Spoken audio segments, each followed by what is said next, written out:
This is Jocko Podcast number 93 with Echo Charles and me, Jocko Willink. Good evening, Echo. Good evening. I was lucky and blessed to have had the honor to serve in the United States military during a time of war. I fought alongside U.S. Army soldiers, sailors, and Marines on violent battlefields. And I saw with my own eyes my generation of warriors uphold the proud tradition of the American fighting man. America's military has a storied history of bravery, ingenuity, and grit. But its most important tradition is the tradition of victory. America's military wins wars. It is as simple as that. If our nation deems it morally right and existentially necessary, then our military is unstoppable. Of course, and rightfully so, the credit for victory is often given to the men on the front lines, to those that are taking the fight to our nation's enemies in close combat. That credit is well deserved. But it is not the only credit that needs to be bestowed. Because it is a simple fact that many of the most critical victories in America's history were won not only on distant, bloody battlefields, but were also won right here, at home. In factories, fields, and farms. You see, our ability to produce, to design, grow, build, and manufacture has been just important to our nation's victories as our ability to fight. And throughout history, when Americans marched to war, we marched wearing boots made by American hands. And we wore uniforms that were cut and sewn in factories like this one. Our body armor, helmets, and weapons have been the products of American work ethic, skill, and determination. The best planes, ships, and vehicles in the world that carry us to war and then support us on the battlefield, they only exist because Americans built them. Without the American worker, there can be no American soldier. So let us never forget that the freedom we cherish so dearly is a gift not only from our American servicemen and women, but it is also a gift from the American worker. The American worker who toils in fields, in factories, in shipyards, and on job sites. The American worker who gets up day after day after day, not only to build and create products, but also to build our economy, the strongest economy in the world, which gives us unmatched influence and gives our great nation the ability to make the world a better place.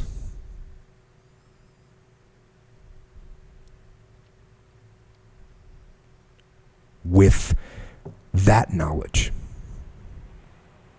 I could not be prouder to stand here today and be a part of this opening. I could not be prouder to be a part of this company, Origin, which, like America itself, will succeed because of the power of the American worker. It will succeed because of the power of American grit. And Origin USA will succeed because of the unmatched power of the American dream. And I would like to thank all of you, especially America's workforce, for making this dream possible.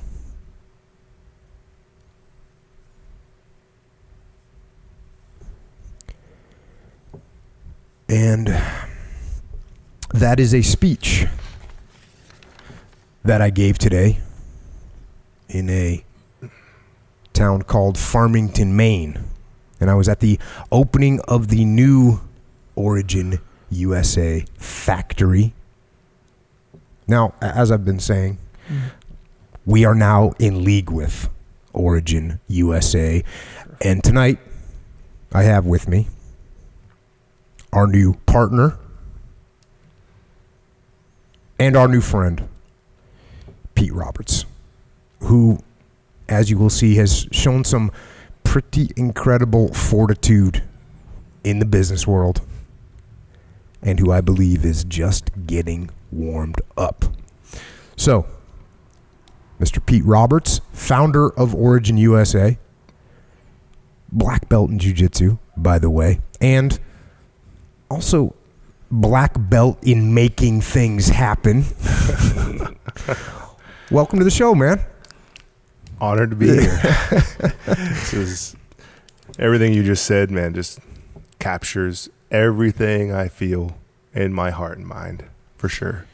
And hearing that speech live was phenomenal. You know, it was awesome walking around the factory and meeting people, meeting the workers here. I mean, just we came in and Jill, she was.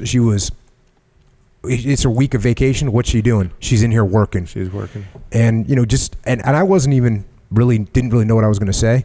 But after coming up here, meeting her, seeing the rest of the people grinding to make this happen, I realized exactly what I was going to say. I was going to talk about the fact that literally, men on the battlefield, you're propelled there by American workers.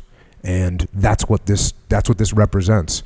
And you know, we'll get into how all this kind of came together in this kind of perfect storm. Yeah, we'll get there, but we'll get there in a little while. Okay. Because first we got to know a bit about you and your crazy ass, which I say with all, you know, in the most complimentary possible way. Yeah, man. So, tell us about just growing up. Like, get me from like birth to high school. What was that all about? Absolutely. So, it all started in Sparta. I'm for real. It's real Spartan blood. Yeah, for real. Man. Yeah, I know my what's your because Roberts isn't. No, Angelakis. I'm Greek. Okay. Actually, yeah, my mom's an Angelakis. Right, she's Greek. So and she's clearly Greek because I met her. She's Greek. And she made that baklava today. Yeah. No, I thought she might pull out a Spartan sword at some point and like attack me. Yeah, which I was definitely. cool with, you know. Instead, she pulled out a big thing of baklava and I ate it. And it's like sugar-coated lies. Don't care. Did you feel guilty about it? No. I wanted more. Yeah. It was good. I know you came over, you're like, where's all the baklava? I'm like, it's gone. Then I looked over. There's 6 pieces left. Yeah, I had 4 of them. Did you? That's awesome. No, I'm a half-breed. Just half Spartan. Mm-hmm. So, no, yeah, man. I mean, like the rest of America, you know, my grandparents immigrated from Sparta, Greece. Mm-hmm. In the early 1900s, great-grand lived to 105. Legit.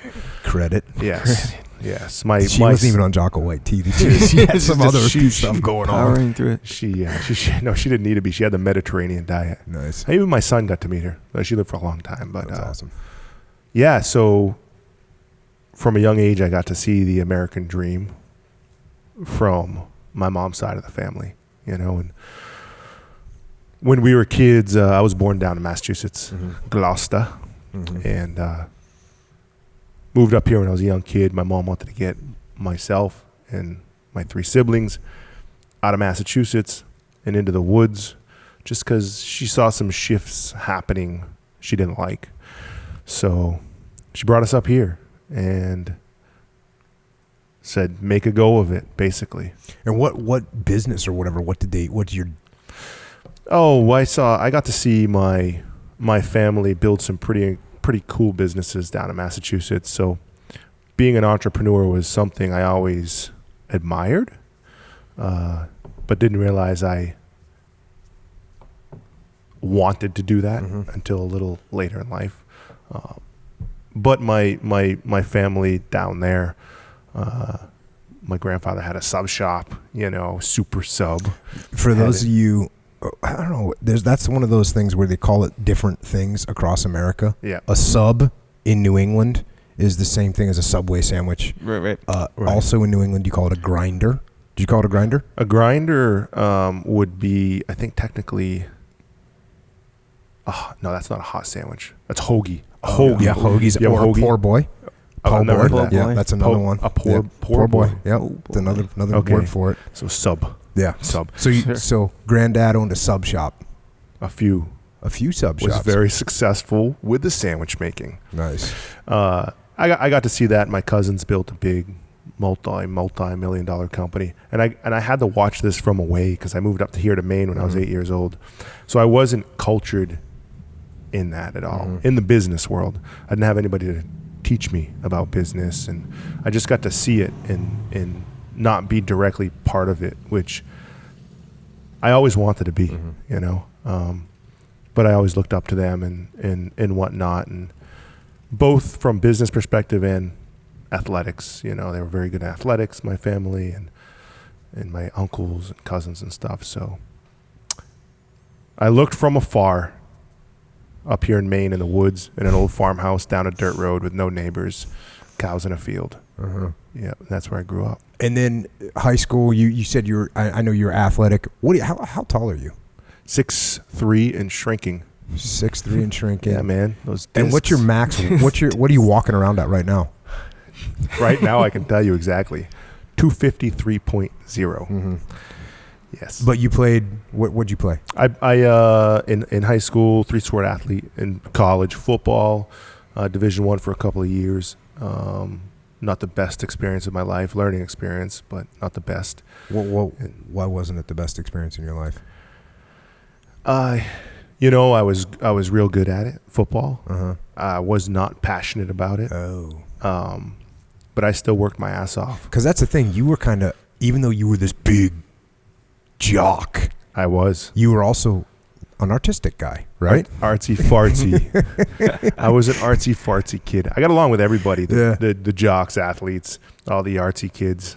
I liked everybody. I could appreciate everybody's talents. Were you like drawing, painting? What were you doing? Everything? Yeah, all drawing, painting, sculpting? welding, sculpting, everything. Just doing everything. Yeah. And tackling people. Yeah. Getting tackled. Played tight end. So were you more passionate about art than you were about football? For sure. And so you were playing football, like, was it just one of those things where you're like, hey, I'm good at it and I'm getting a scholarship, so I'm just going to keep doing what I'm doing? Yeah, so back in 1997. Back in the day, as we say. Oh, back in the day. Yeah, no, it was back in the day. Some will remember, hockey fans, Maine's hockey team was phenomenal. They had the Korea kids on there. And that team took gifts. And what happens when you get gifts and people find out? Sanctions. So I went into college and they had like 10 scholarships.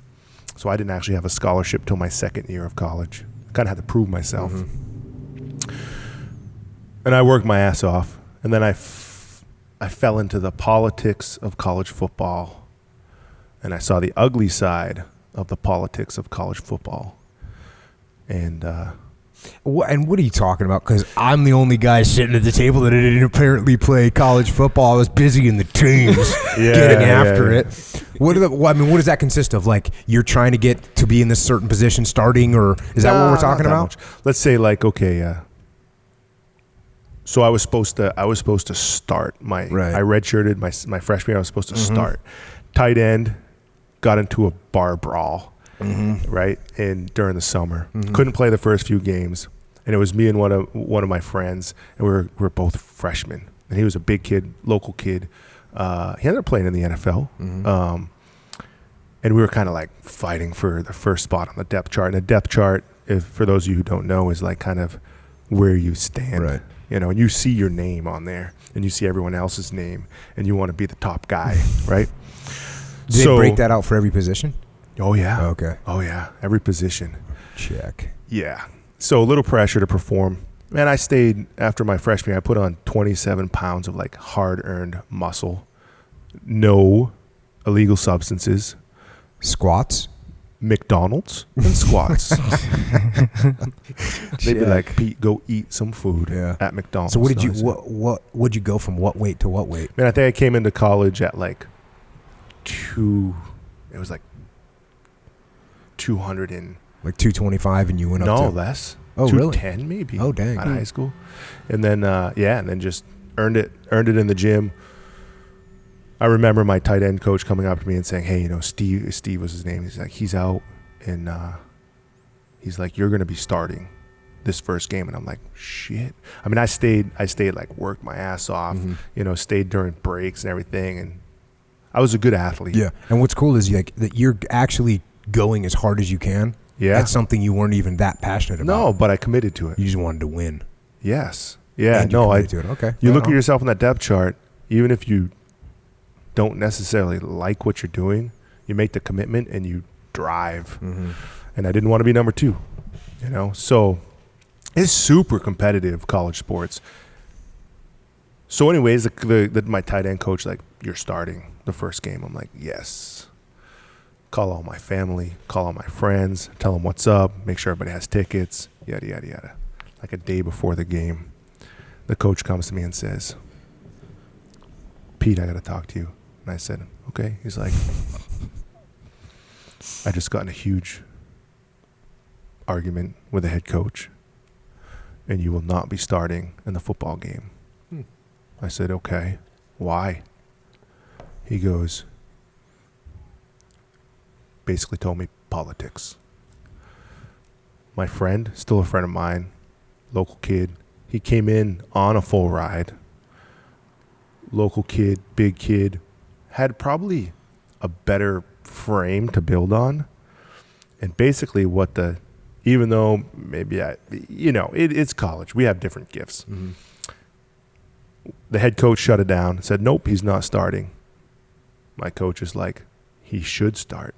He's performing better. He's strong in the weight room. Hang cleaning 300 pounds. The kid's ready to go. He should be starting. They got a huge fight. Almost got fired.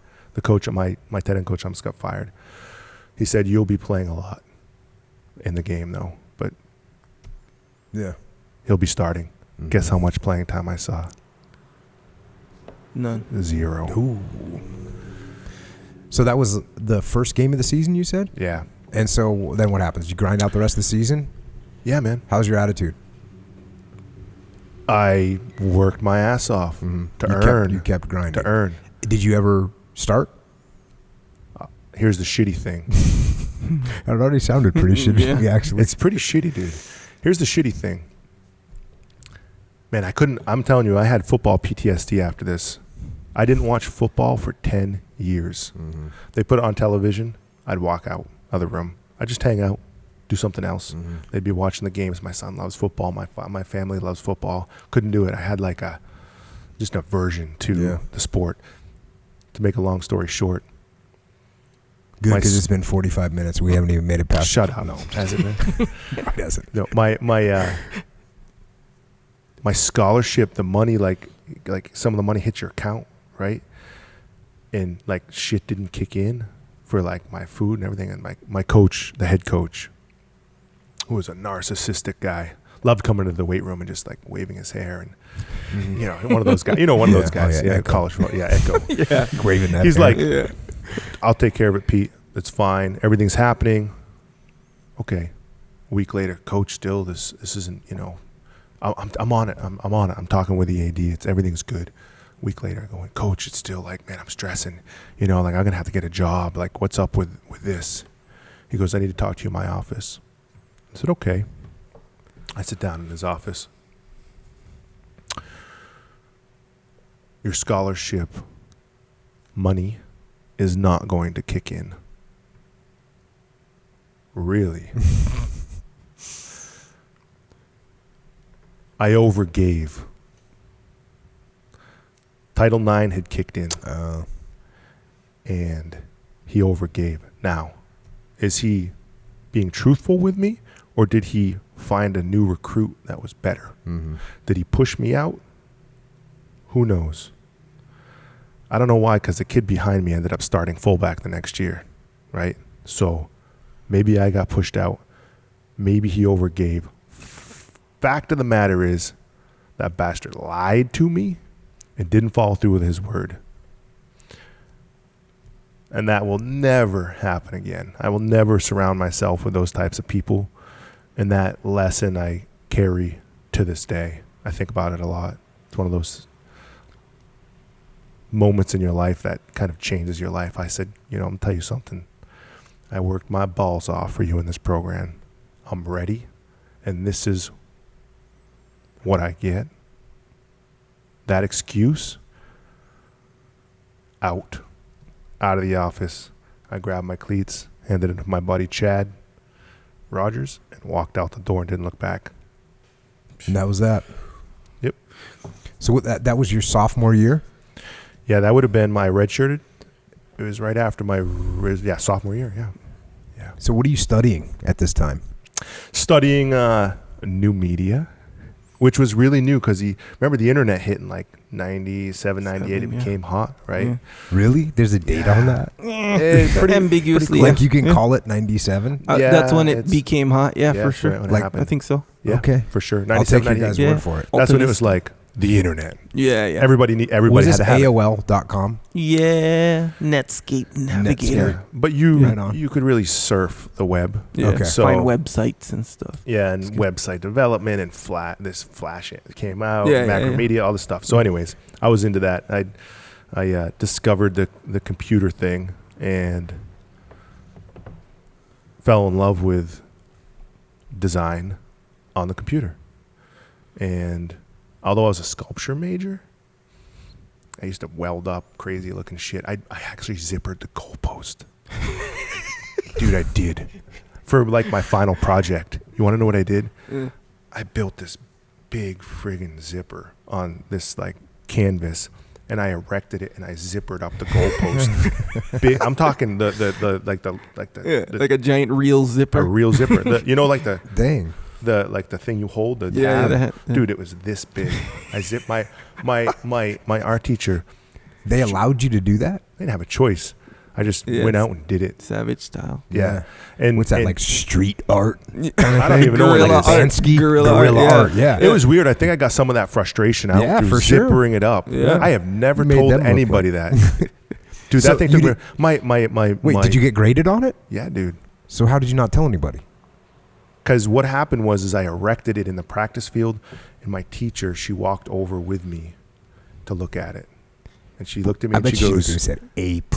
Wait, after you did it? Listen. Like you did it and then Yeah. it's like, hey, Then I come walked look her at over. this. I'm like, what do you yeah. think? She goes, she looked at me, she's like, what?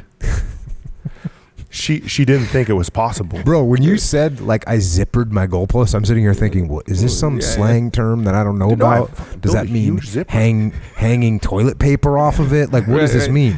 Zippered It means zippering. That's what it means. I wish I had a photo of it. I wish you did, We too. didn't have digital cameras back then. Yeah. Yeah, but that teacher was cool. She was, I don't remember her name, but she was cool. And you left it up for the practice guys when they I showed had to up? pull it down. She actually pulled me aside one time, and she's like, you drive this class.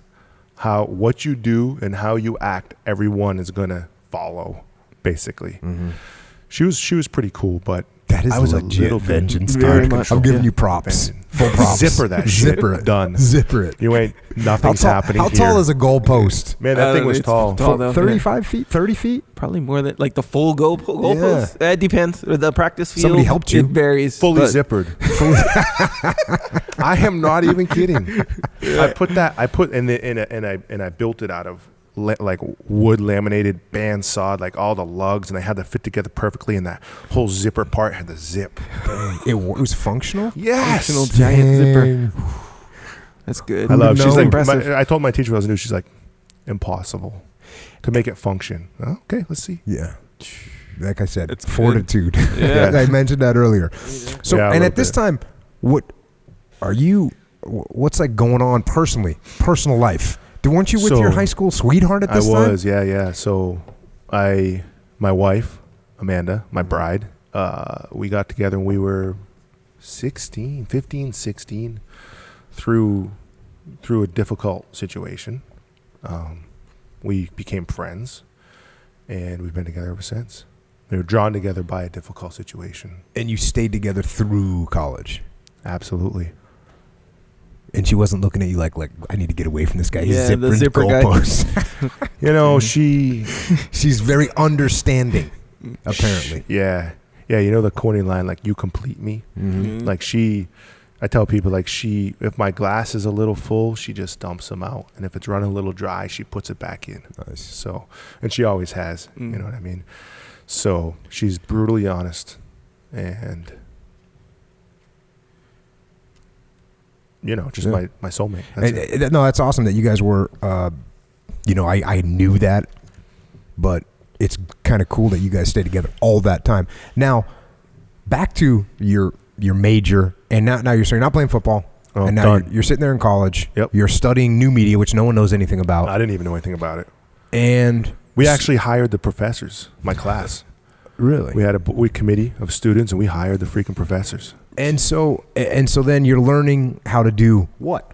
Build websites, stuff like this. You're learning things like it's when all like the first software hit. You had like this Maya, and you could do 3D animation. They built like Toy Story and Maya or something. Yeah. You had like Flash, Macromedia. Remember the Flash websites, all the animation, Yeah. stuff like that. So I learned about that. So how did you make the jump from that to going into business in that arena? I was good at it, and I was passionate about it. And what happened is my sophomore year, after I got done playing football, I went right to a marketing agency, sold myself on the spot, and got hired on the spot. And I became their lead web developer. And you're like 19. I was 19 with blonde hair. Nice. Yep. They were like, "Who is this kid?" For the record, when I was 19, I had blonde hair too. No kidding. Yeah, That's awesome. coincidentally. That's a good thing. A Yeah, lot of that's awesome. similarities. That's cool. Well, a lot of Hawaiians have blonde hair, so Yeah. So 19 with blonde hair. Yeah, man. I walked in and I just sold myself. okay. So then, how did that morph into your own business? Yeah. So I worked Because you're at in a cush job. I take it if you're the lead at 19 years old, cush job at $200 a week, buddy. raking, which I needed was pretty legit for you, though, right? Yeah, because it was either that or the YMCA. Yeah. And I did work at the Y. But yeah, I mean, it was. I cut my teeth at this ad agency where I learned from this really good graphic designer, Brad, who started his career doing paste up. So paste up is like when you're designing an ad, you actually have to take an exact. So all the little tools you use when you're in like Photoshop and other programs, those are real tools, real life tools. So he'd take like the knife and he'd cut around the picture, and then he'd put that, and then like the typography. So I cut my teeth under a real designer. Not many people get that anymore. So I learned from a master of design. And How long did you stay at that agency I think for? I was there till I was 19, 20, 21, 3 years, I think. And then I moved back and I started my own company here. And that was just inspirado. What made you say, you know what? Because you must have seen a pathway at the agency to take over, or not even take over, but just to move up the chain of command and get paid more than $200 a week and all that. I did. What in your brain clicked where you're like, you know what? I'm not working for the man. Yeah, absolutely. That's I'll tell it. you that. I got to go That's it. back to give you that, though. Raking blueberries and throwing hay. Mm-hmm. Manual labor. Throw hay for a day and get a $10 bill. You're going to work very hard not to do that. Raking blueberries in Maine, which is a staple of us Mainers. Mm-hmm. That's tough work. You're bent over in the sun in the blueberry fields. And guess what you do for your first week? You earn your rake. So what does that mean? There's a different job that's They worse, give you like the rake, picking or and something? you've got to buy. You've got to buy the rake. buy Oh, the right. So rake. you're in debt. You're When in you debt. off, You in start. debt They with give your you rake. the rake, and you have to work it off. How much you think that rake cost them? I'm doing the math. I'm like, with I every like rake. this. It tells me It's like this is steep tough, rake. but I like it. So when I walked into my interview at this marketing agency, this kind of a pompous, kid, he said, "What do you want to do long term, Mark?" I said, "Start my own business. I'm going to own my own business." Mm-hmm. He goes, "You don't want to do that. You do not want to own your own business. Mm-hmm. You don't know what it takes to survive in a world of business." And I said, "Okay." Proceed. Then I learned and sucked the knowledge I could, all the knowledge I could. I just sucked it and sucked it and sucked it. And then I moved home and started. And what city was that in? I started the business out of my college apartment. Uh-huh. It was about as big as this table. I was the man, though. I had a Mac, the black one, Wall Street. Remember that one? There was a Black Mac Wall Street. called Wall Street? It had like it was black and it had like rubber on the sides. Mm. You know what I mean? So you were the man Yeah. that you had And that. I think that thing caused me some issues because it was very tough to have kids. I sat that thing on my lap for hours on end. And I'm telling you, something with radiation, man, I had to practice a lot to have kids. Practice was good, but it got a little tough when it's like, we can't have kids. Yeah. So, but yeah, man, I started the business out of my college apartment, my first Insight New Media marketing agency, a new media company, and just started hammering. And I was fearless going after accounts and clients, and 2 years later, I find myself in Park City, Utah, sitting in the front of the president of Rosignol Quicksilver, selling him an idea like Bill Gates that didn't exist yet, and telling him what I could do. And then they gave me the money to do it. And then we did it. And the rest is history. So everything, Till the recession. So, but yeah. so everything was rocking. And so Everything was rocking. so you were in your college apartment, but then where'd you end up? I ended up here in my hometown. And you had space? You got an office and a whole 9 yards? Yeah, well, I started in a barn, and it was me and another guy, my first hire. And then we moved into kind of like a double wide trailer house. We call it a double wide. Did it have a skirt? Yeah, oh yeah. Okay, we're good then. Fucking right, dude. Vinyl skirt? Are you kidding me? Yeah. Who doesn't have a vinyl skirt? Got to keep it real. So we went there, and then we moved into a basement in town. This is like the perfect progression, Yeah. right? Yeah. And then we hired a few more. And then we moved into a beautiful, we had built out a studio where, man, it was, we actually designed it and built it. Because you were out and making everything. legit money now. We were. How many Yeah, employees yeah. are we talking about? I think maybe 7 or something, Okay. 10, something like that. And now you're 22? Yeah, if that. Yeah. Probably 22. 22, Getting 21, after it. 22 years Yeah. old. Yeah. 6 employees, Yeah. custom designed office Man, space. we did everything. You want to hear something? I don't even know Yes. if I should say this. Okay. Say You ready it. for this? You may have to edit this out. All right. I handled 2 governors' campaigns in Maine, 22 years old. They wanted like the best design, the best marketing, so they came to these youngins. Mm-hmm. And we had this one guy, Les Otten. Should maybe you not say the name? It was in national news. It's hard Okay. not to. You can cut it out. Understood. Really it's in nice national guy. news, then no, it's who cares? national news. Yeah. Okay.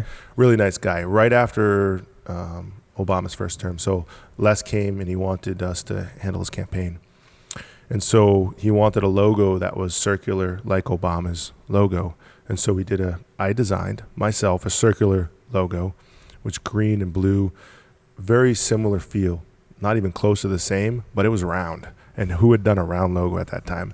Next thing I know, this thing ends up on CNN, all the national news stations, and they have like the two logos. They have Obama's logo and Les's logo. I just got a influx of emails and phone calls, people like ripping. Because remember how that first term for Obama, remember how hot that was? Yeah. Remember But why were people negative? They were negative on you? Because they were like, we ripped it off. And I was like, really?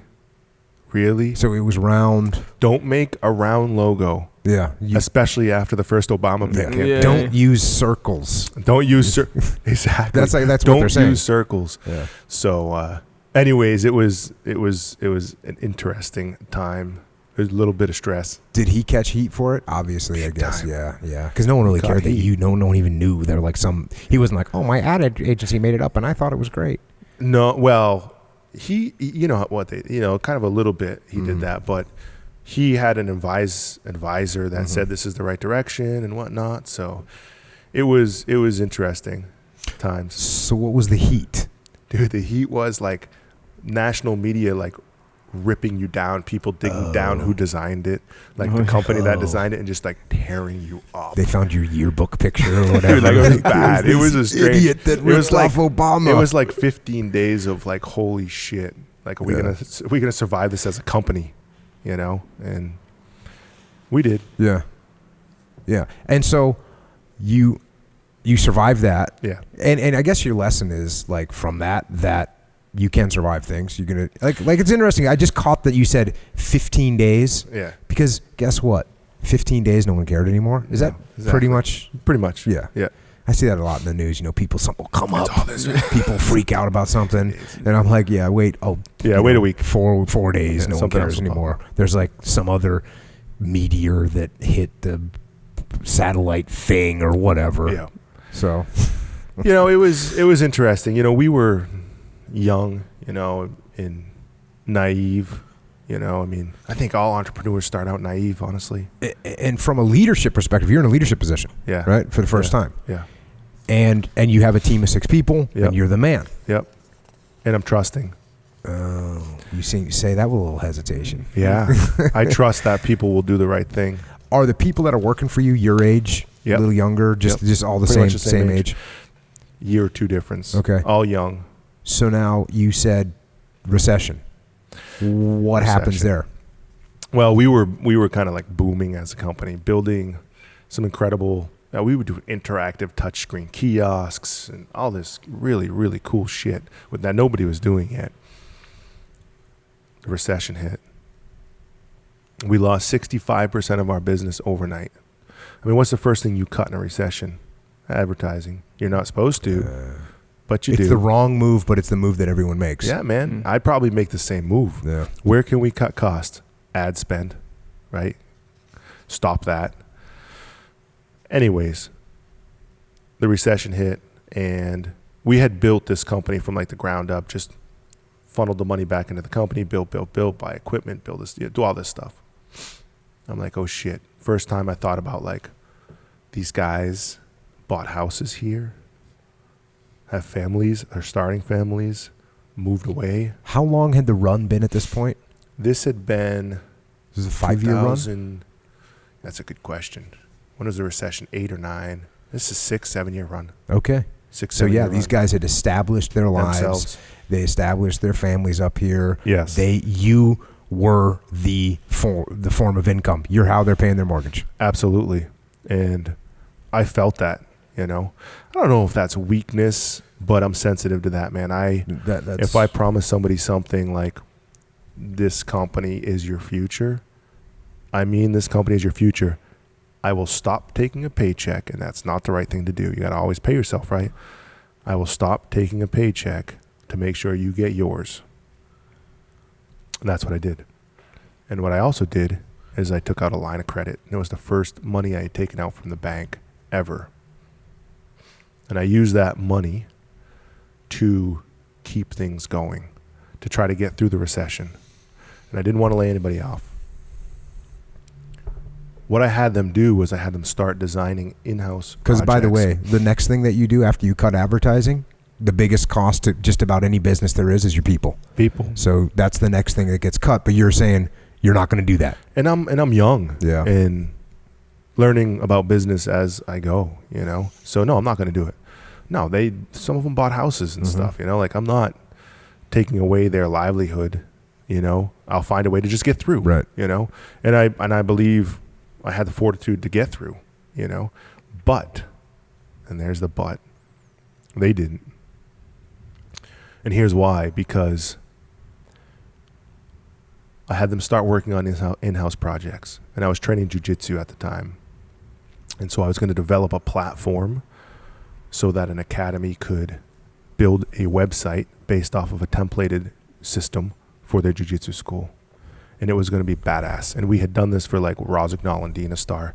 We were like one of the first companies to build online tools to build things. Make sense? Mm-hmm. This is early 2000s. So when you go on and you look at some product and there's a little customization that can be done to it. You guys did design things to move the mouse around. And there's a bunch of those now, by the way. There's a bunch of them. Crazy. There was none of them. Okay. There was zero. And so we started building this thing. And you're building this thing, but you're not being paid for it yet because eventually you're going to sell it. So you're just, that's what you mean by in-house project. Exactly. Got it. Now, did jiu-jitsu take a little bit more of my time than it should have? Yep. These things happen. It happens, man. Yeah. Did I think about it more than anything else in the world? I did. And just real quick, how'd you get into jiu-jitsu? Well, after football, I stopped playing football, and I was like, man, I need to fight. Mm-hmm. Like, I always had this desire to fight. Maybe all men have that. I don't know, but I felt like extra. Mm-hmm. Like extra, like I need to fight. So I'm like, Taekwondo. So I started fighting in Taekwondo and achieved that in about 2 years. It was like, okay, now what? And then I found jiu-jitsu. And I got choked out by a 150-pound kid, and I was 285 pounds. Mm-hmm. And I was like, that's a convincer. I'm in. Mm-hmm. Couldn't figure it out. I came at him with every bit of athleticism. Yeah. The kid choked me out almost cold. Yeah. I had, what just happened? And I bought into it. So anyways, I was passionate about jiu-jitsu, and I had this perfect plan to build this system, and they started getting salty about it. Now, is that because they felt like there was an income? Is it because they weren't getting paid by the project, getting commission or something like that? What were they getting salty about? They all got salaries. So what were they getting salty about? The fact that they were working on my pet projects. Those words, my pet projects. They were also salty. I had 2 very young kids and my wife in the office, that the kids were in the office, and they were, playing with their stuff and doing what kids do. Kids. They're being kids. My company, my office, my kids, okay? They found that a problem. So out of the what was your relationship? Because this I'm just assuming now that you got a bunch of people that are working for you that are around the same age as you. Yep. And so I'm guessing that you were kind of broing out with all of them. We were super bros. Super bros. Super immature. Super bros. Immature, like a movie. Immature kids, right? Talented, immature kids. Uh-huh. I mean, you're talking about like, hey, let's shut it down and go snowboarding. We got 2 inches of pow pow on Sugarloaf, and we need to hit that. And that's what we do. We just shut it down, grab the snowboard. Rozignol would send us like $10,000 in product. We just go up. We just rip on the mountain. Hey man, just get the work done. You need to, man, no worries. Just make sure the work's done. Yeah. Very loose. Super bros. Pow pow. Yes. Hitting the pow pow. That's what we called it. The powder. So, yeah, man, the relationship was not a boss worker employee relationship. It was a creative. I always wanted to. We had a foosball table in the like, give me a break. I mean, it's a creative agency. Yep.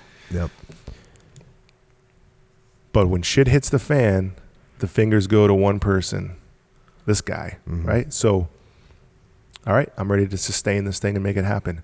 They weren't. So one day I'm in my wife's office And the whole crew gets up and hands me a paper. And it's a thick paper. And they're like, we'll see you on Monday to talk about this. Because they thought they weren't expendable. Okay. So they're giving you an ultimatum? Ultimatum. I was like, I turned white for a second. I was like, okay. And they walked out. Did you anticipate this at all? No. Yeah. No idea. I will never be caught off guard like that again. Yeah, that one's going to sting. That one's going to leave a mark. This is a mutiny, you know? That's It's a straight mutiny. up mutiny. Straight up mutiny. Yep. Okay. My wife is an emotional being. We sat down and we read this paper, and it was a list of demands. A list of demands about profit sharing, how the company was making all this money and it wasn't being filtered down to the employees. And about my kids and how they cannot come into the office anymore because they make noise.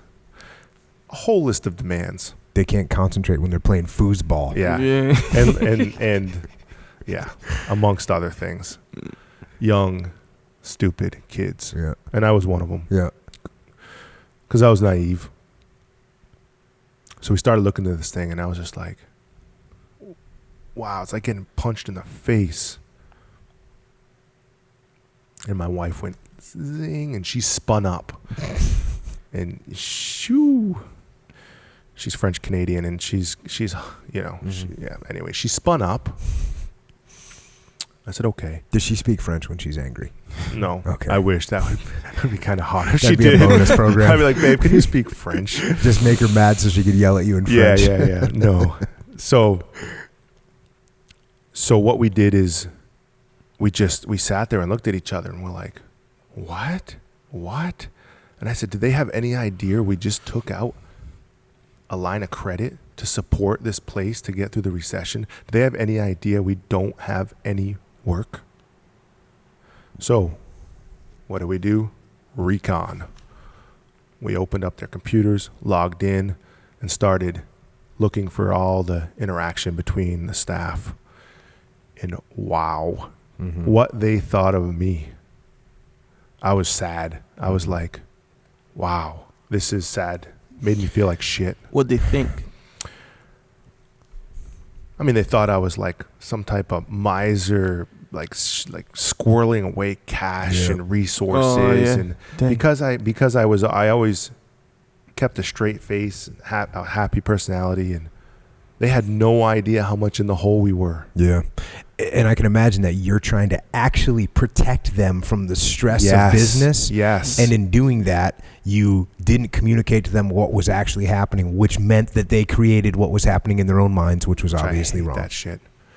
Them creating what they think reality is in their minds when they don't know all the facts. There's so many times in business when I talk to businesses and businesses are going through transitions or there's something happening, and you know they'll be asking like, well, do you think we should tell the employees what's happening? Right. And I'm like, well, you have two choices. You can tell them what's happening, or they're going to make up a story. They're going to make up a story, and it's not going to be good.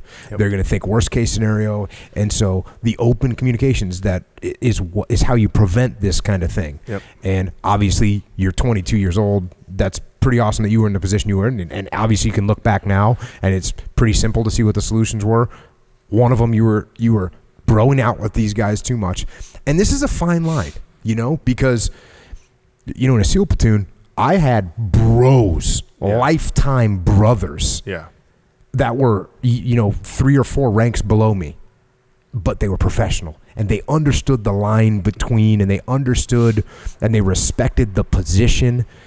And then there's other guys that were, that same rank, lower rank, that I couldn't give that kind of closeness to. And so that's one of those things that, we talk about a lot with companies is it's different for the different people in your company. Right. So I'm not saying you can't bro out with people. And also that doesn't mean you don't have awesome relationships with your people, because that's what you want. You want to have awesome relationships with the people that are working for you, because they're going to do that much more for you and you can do that much more for them. And it becomes a functional winning team because everyone cares about each other. Exactly. There's a dichotomy there. There is. Are we being There's a line. Are we super bros? What is that line? What is that line? And that line is the thing that you need to figure out. And what makes it really hard with the relationship piece is that it's different for different people. Yeah. And I had some guys that was an E5 in a SEAL platoon, and I was the lieutenant, and they were my total bros. And there's another guy that's an E5, and I got to keep a little bit of distance just so they make sure that they stay professional. Right. And so this is challenging stuff and great lessons learned for anyone running a business, especially young people. But it's not just young people, because I see seasoned CEOs asking these same questions. You don't learn this shit in college. I'm sorry. Like being an entrepreneur, businessman or woman, whatever, it's learned. You may have a gift of something, or accounting, you maybe a good salesperson or good at marketing or something. Nobody's born with a gift of being an entrepreneur. It's built, it's crafted over time, and you have to fail and fall flat on your face and get punched in the face to figure it out. Yeah. So, but what's good is, unfortunately, there's those lessons that your parents tried to teach you, but you didn't listen to, and they go, "Man, I was so stupid." If you're even aware of them, and that's what's good about like someone that's hearing what you're saying right now, they might not recognize it before. Right. And this is a chapter in extreme ownership, right? Dichotomy of leadership, and you can't be so close to your people that one's more important. We go through this, right? But the awareness of it gives people a percentage chance of maybe, instead of falling flat on their face, maybe they just stumble and they're able to recover. Right. So this is classic. I fell flat. Yes, dude, it hurt too. Okay, so what happens? So I was sad, man, at first. Then I got angry, and then I got even. No, no. Basically what it was is, we are not expendable. Heed these words and these demands, and we'll talk to you Monday morning. Okay. So, what happens? We do a little recon, get into the computers, see the communication between all of them, what they thought about me, what they thought about my wife, what they thought was going on with the company. Half an hour later, I'm in my vehicle, divide and conquer. You're not going to tell me, because in that paper it said, do not come and see us individually. Do not seek us out. Do not try to separate one of us and have a conversation. And that's exactly what I did.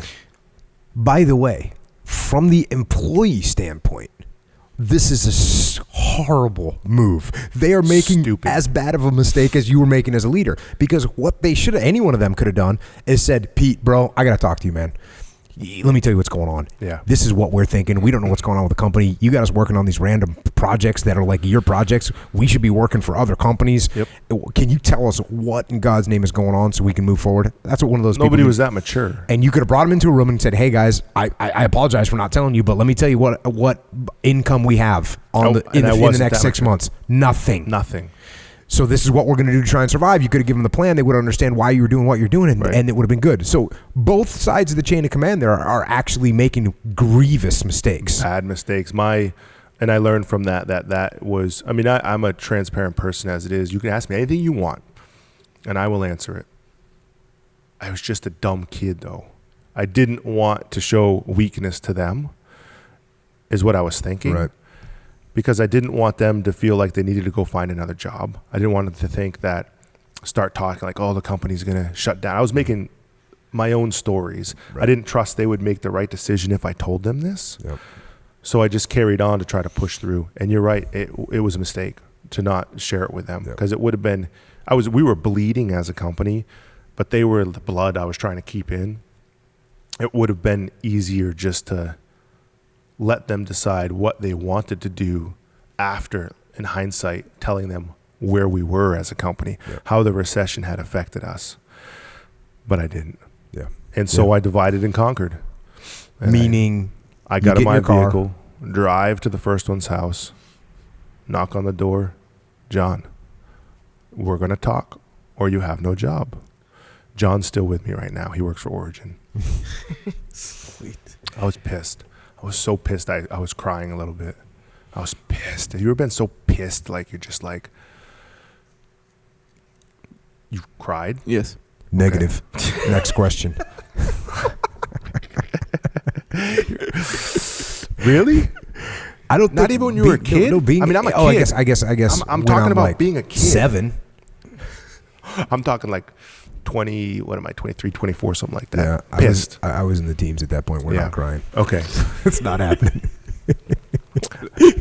This is one tough dude. Whatever, guys. Yeah. Echo, I'm having a conversation with you. I know. Have you ever I'm been relating. so You guys can pissed? talk I'm about relating crying over 100%. here. Have you been so pissed you like started crying? Hey, honestly, crying is not like anger. Does not lead to tears for me. Crying is weakness leaving the body. No, seriously. Like I if something is sad, okay, I get it. But being angry, that's okay. But everyone's a little I was a different. kid. Yeah. No, I was a kid. You're correct. I was a kid. Yeah. Jocko, he don't. Dude, remember I okay. didn't have a mentor either. Like when I was a kid, I had one mentor, my friend, my buddy's father, because it was a single mom who was.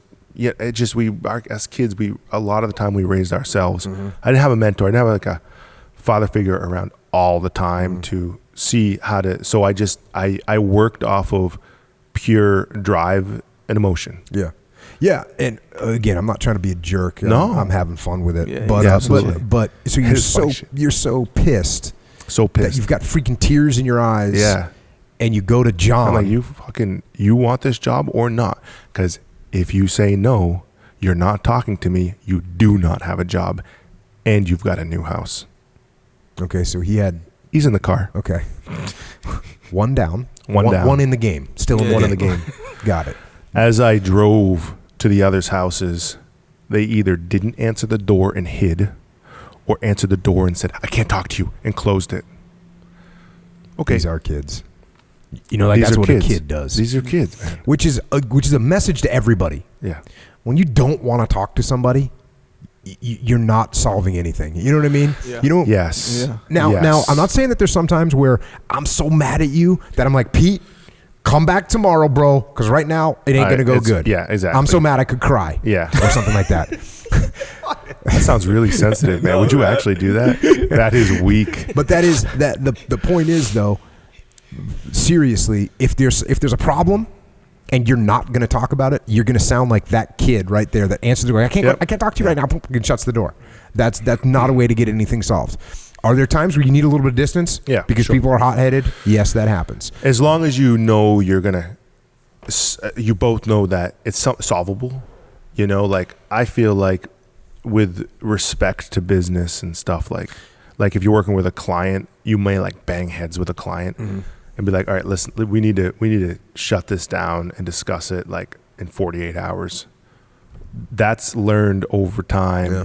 Not when you're a kid. You just want to get after freak out. And even your approach was super hardcore. And this is again, people a little bit aggressive. Yeah, people want to hear me say like, that's right. You go in there and you say, you either talk to me now or you don't have a job. Yeah. I was already bleeding though, so was that the right choice? I don't know, but the approach for me would be like, hey, let me explain to you what's going on, and then you can think more about your decision. Because right now, I'm telling you what you've decided and what you've presented to me is so far off base that if this is what you want to make your decision based on, I'm telling you what I'm going to have to do is let you go. Yep. Because I haven't told you yet, but we don't have any money. Yep. And I'm paying you out of my own pocket. Right. So if you don't like that and you don't want me to pay you out of my own pocket anymore, I'm actually good with that. But if you want to have a job and you want to try and make this thing work, let's have a conversation. And that's close to exactly what I would say now. Yeah, exactly. 100%. Exactly. The reason I'm making this point is because I had a guy hit me up on social media the other day. Yeah. He asked a legit question, and he prefaced the question. He says, I'm a very direct guy like you, meaning he's direct like me. Okay. And he says, and I give feedback and it makes people mad and rubs them the wrong way. And I'm just, I wrote back, I go, look, man, I'm direct on Twitter, which is 140 characters, and I'm answering 720 questions in rapid fire, and so I'm direct when someone says, what is your average daily diet consist of? Steak. Next word. You know what I mean? Yeah. But you're direct. You're not an asshole. Yeah. But it's also like I'm having fun. Like that's the fun part of interacting with people through social media.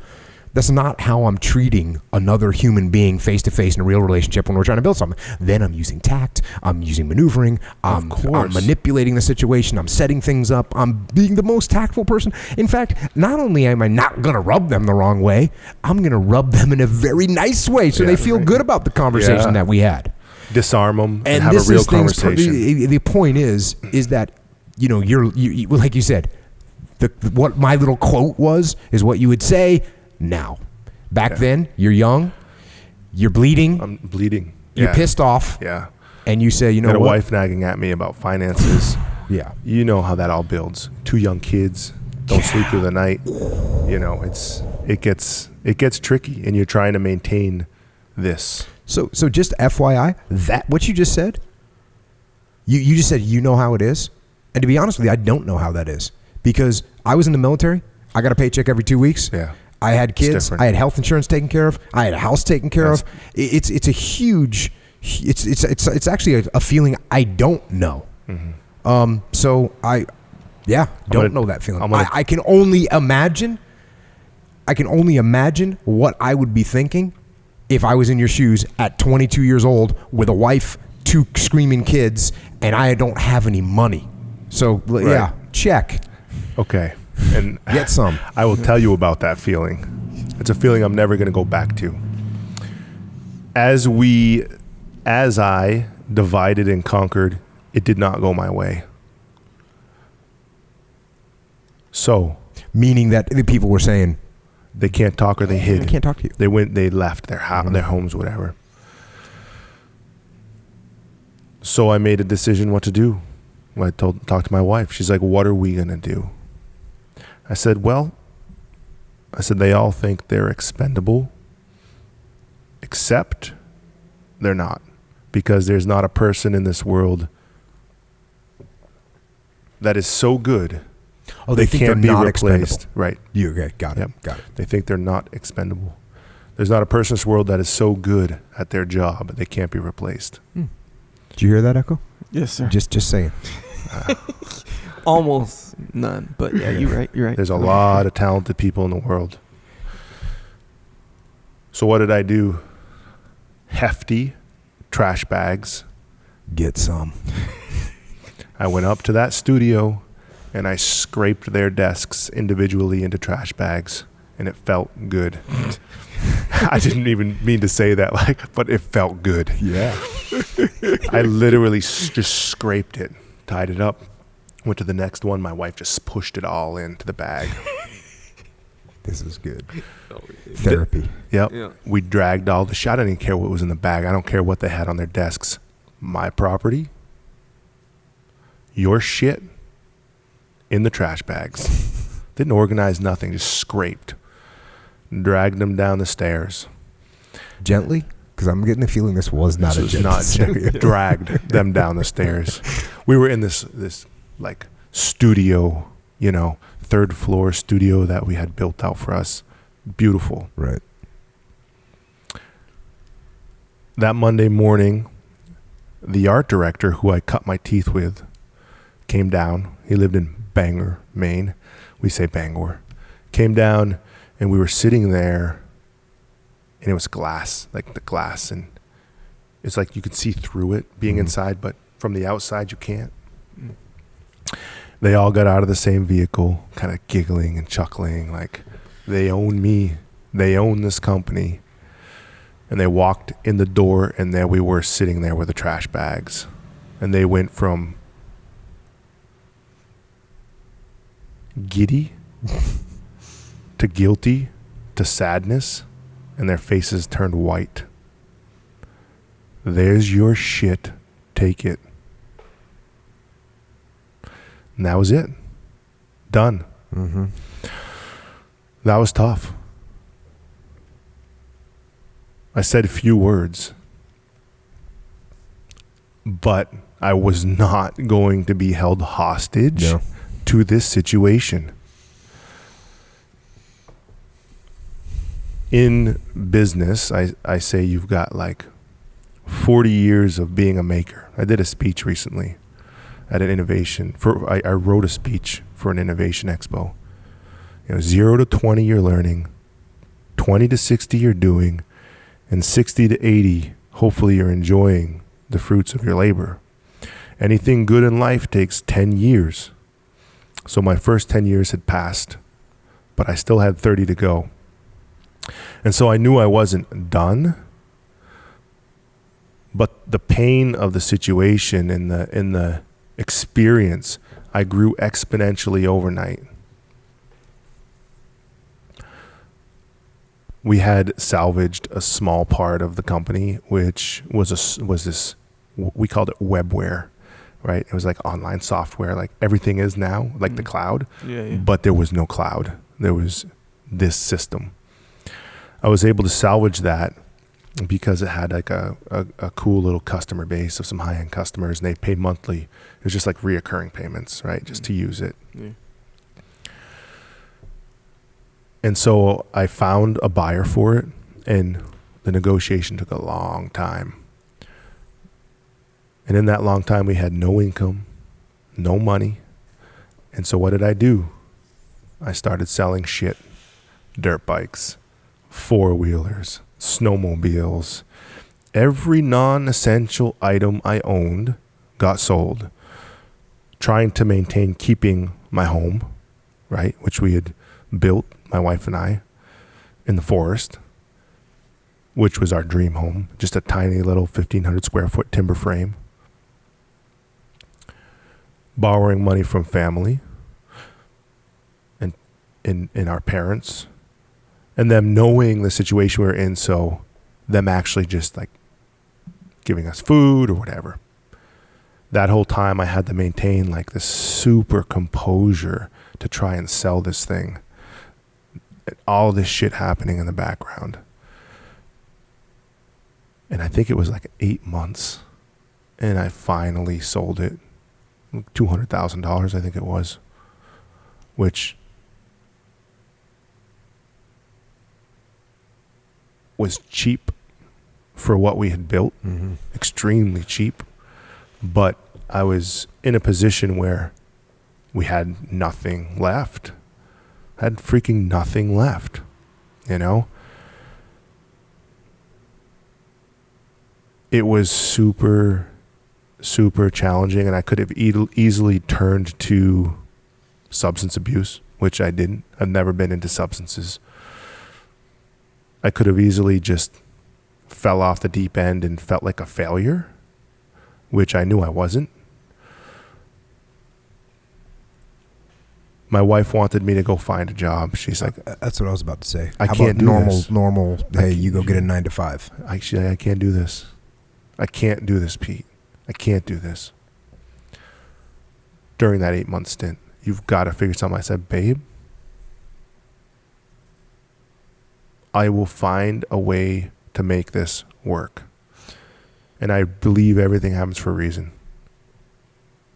It happened for a reason. And I just kept that in the back of my head. And I pushed and pushed and pushed forward. And it wasn't freaking easy. Like, it was super, super hard, like, on us. But she stood by me. Unwavering, she stood by me. Never once did she want to leave. Did she not believe in me or not trust me, which is what I needed. And like I said earlier about filling the glass back up, it was empty. It was bone friggin' dry. Bone dry. And she just put a little bit back in. And we kept moving and kept chugging. Now, during that time period where you're looking to sell the old company, are you hatching plans, or is you got to be 100% focused on just selling this company? My creativity dove to the bottom of the ocean. Done. I've never experienced depression, you know, but I get it. I felt a little bit like a failure. I felt a little bit like a failure, but I knew I wasn't. So every time I had a negative thought, I would just push through it. I just pushed through the thought. And what got me through a lot of that was training jiu-jitsu, where I could expel my energy and use my creativity, which I thought I had lost in jiu-jitsu. Mm-hmm. It's a very creative sport, art. And that kind of kept me, I guess it kept those endorphins flowing so I could maintain some stability.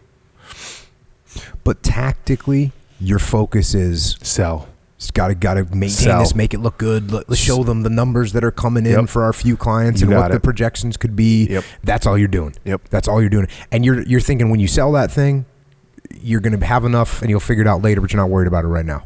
Exactly. So you make the sale. I make the sale. For the first year, we get a monthly check. Oh, it's like $5,000 a month or something. Not the full amount, just like $5,000 a month.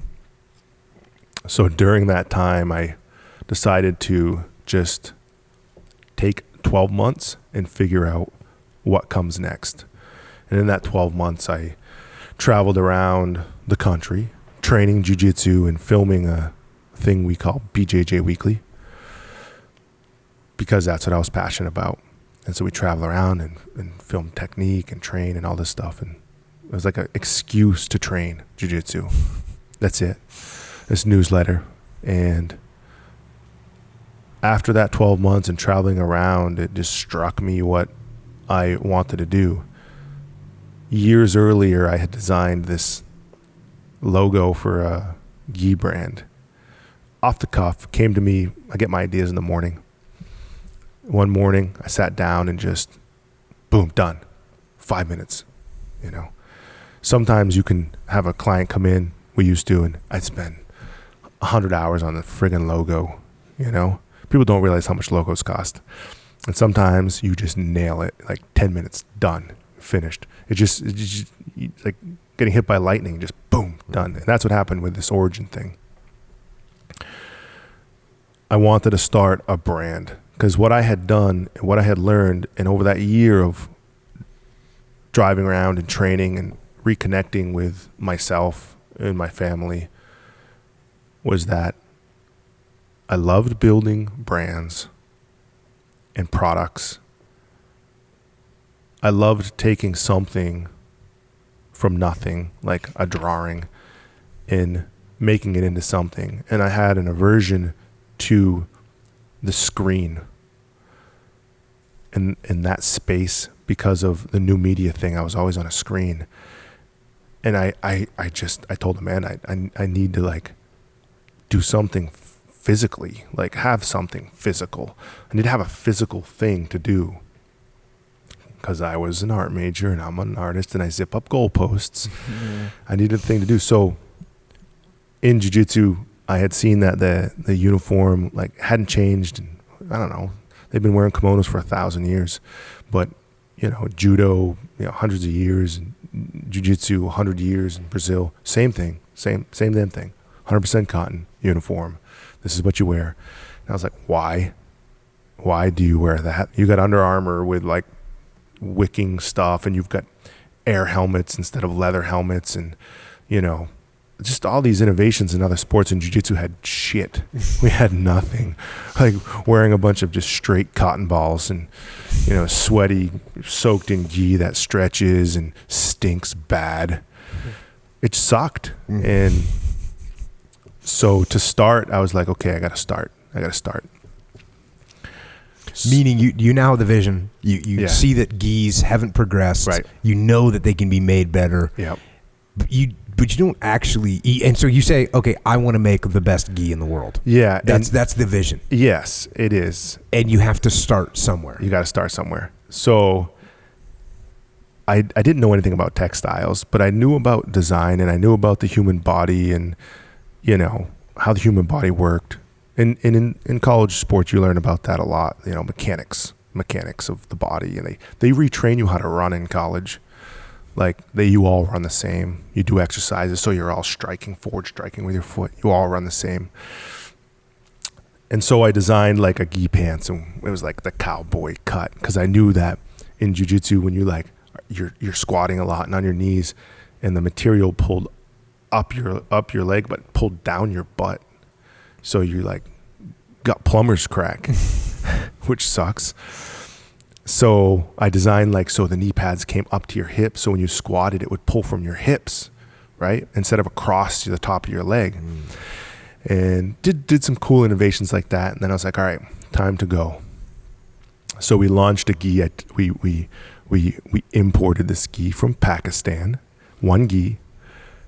I was in the basement of my house, and I was like, we're going to start this brand. So the basement sucked. Here comes the gi. We shot a photo. We saw some photos off it, and I launched it through BJJ Weekly. And boom, 40 grand. I was like, wow. But you didn't have any gis. No. None. No gis. But I wanted to prove that we could do something different. And I trusted I could make it happen. No, we didn't have any gis. There's like 200 gis sold. I've got something here. I've got something good here. And I knew a new adventure was going to start. And my wife spun up. In a positive way? No. Oh. She just like, what are you doing? I'm like, I'm starting a gi brand.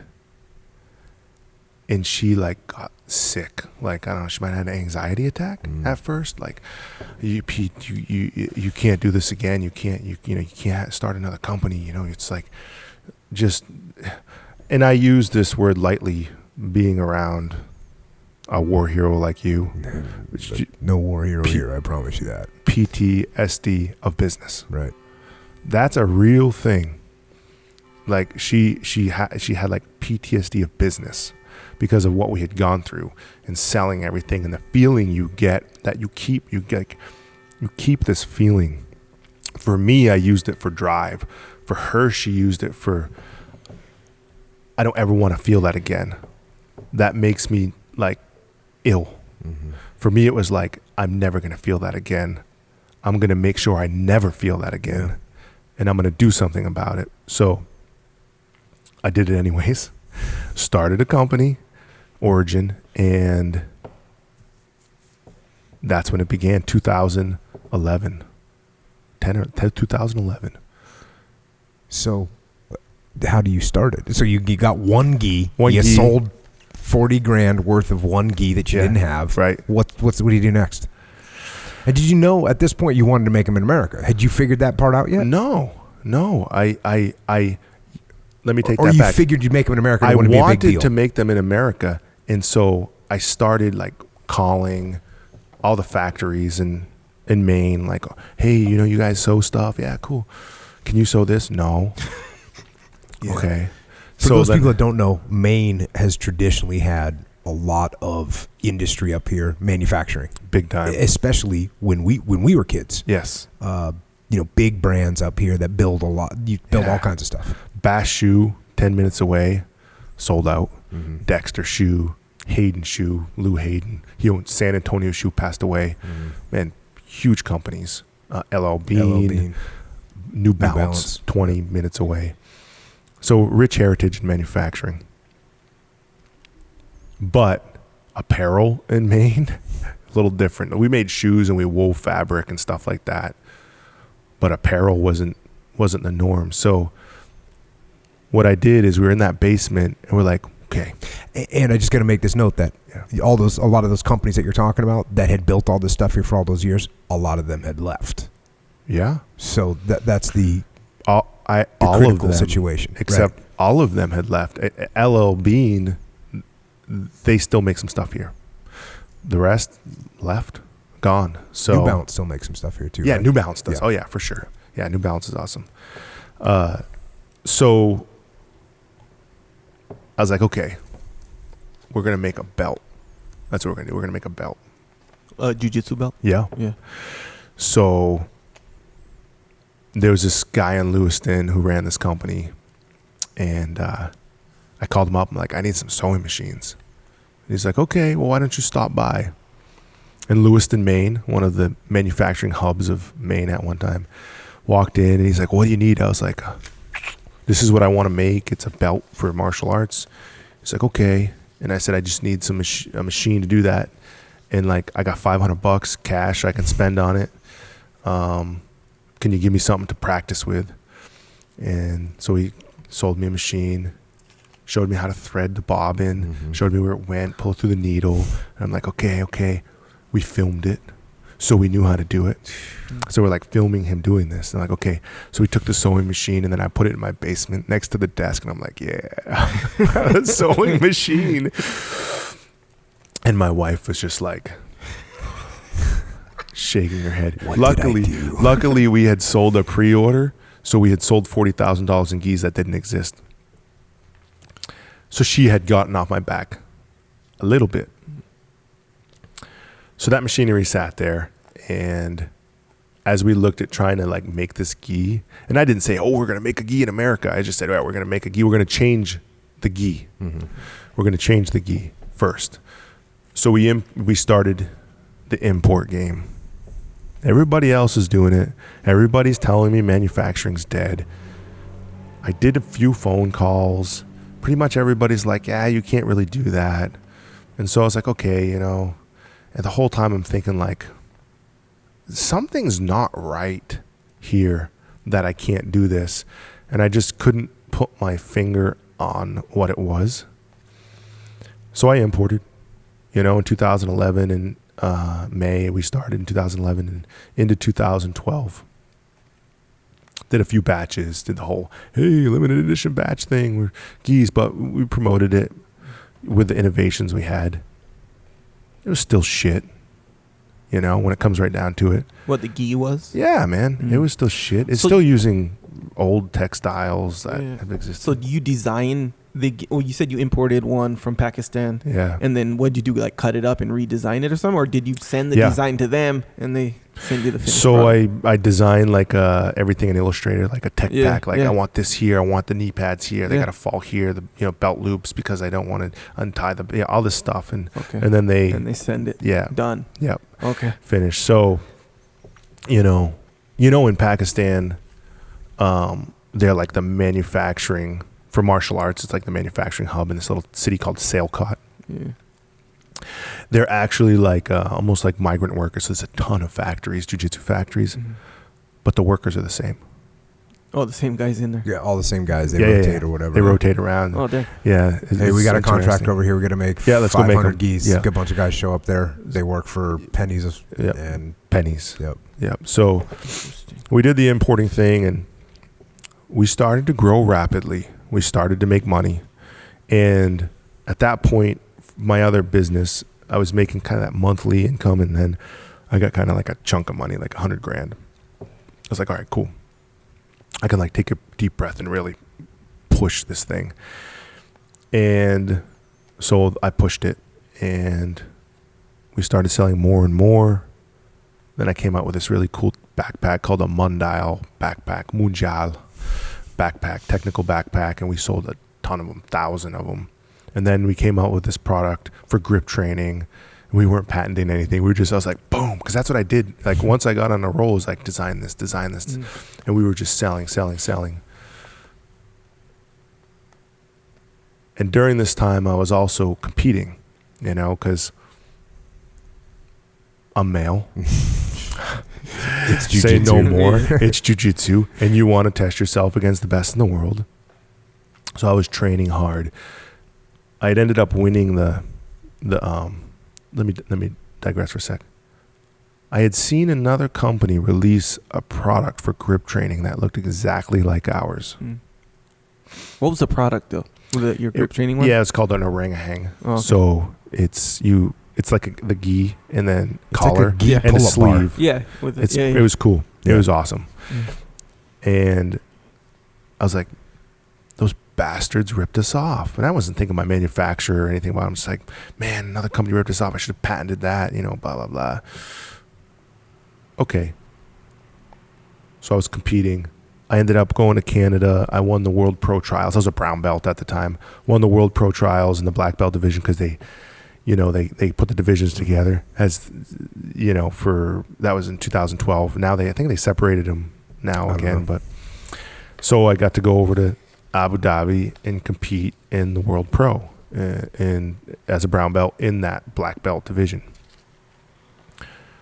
I'm sitting there before my match, and I'm supposed to fight Shanji Hibero in the quarterfinals of the open division. Sweet. And I'm going to say this. It was bad seating. Like, the seating of the brackets was not good. Okay.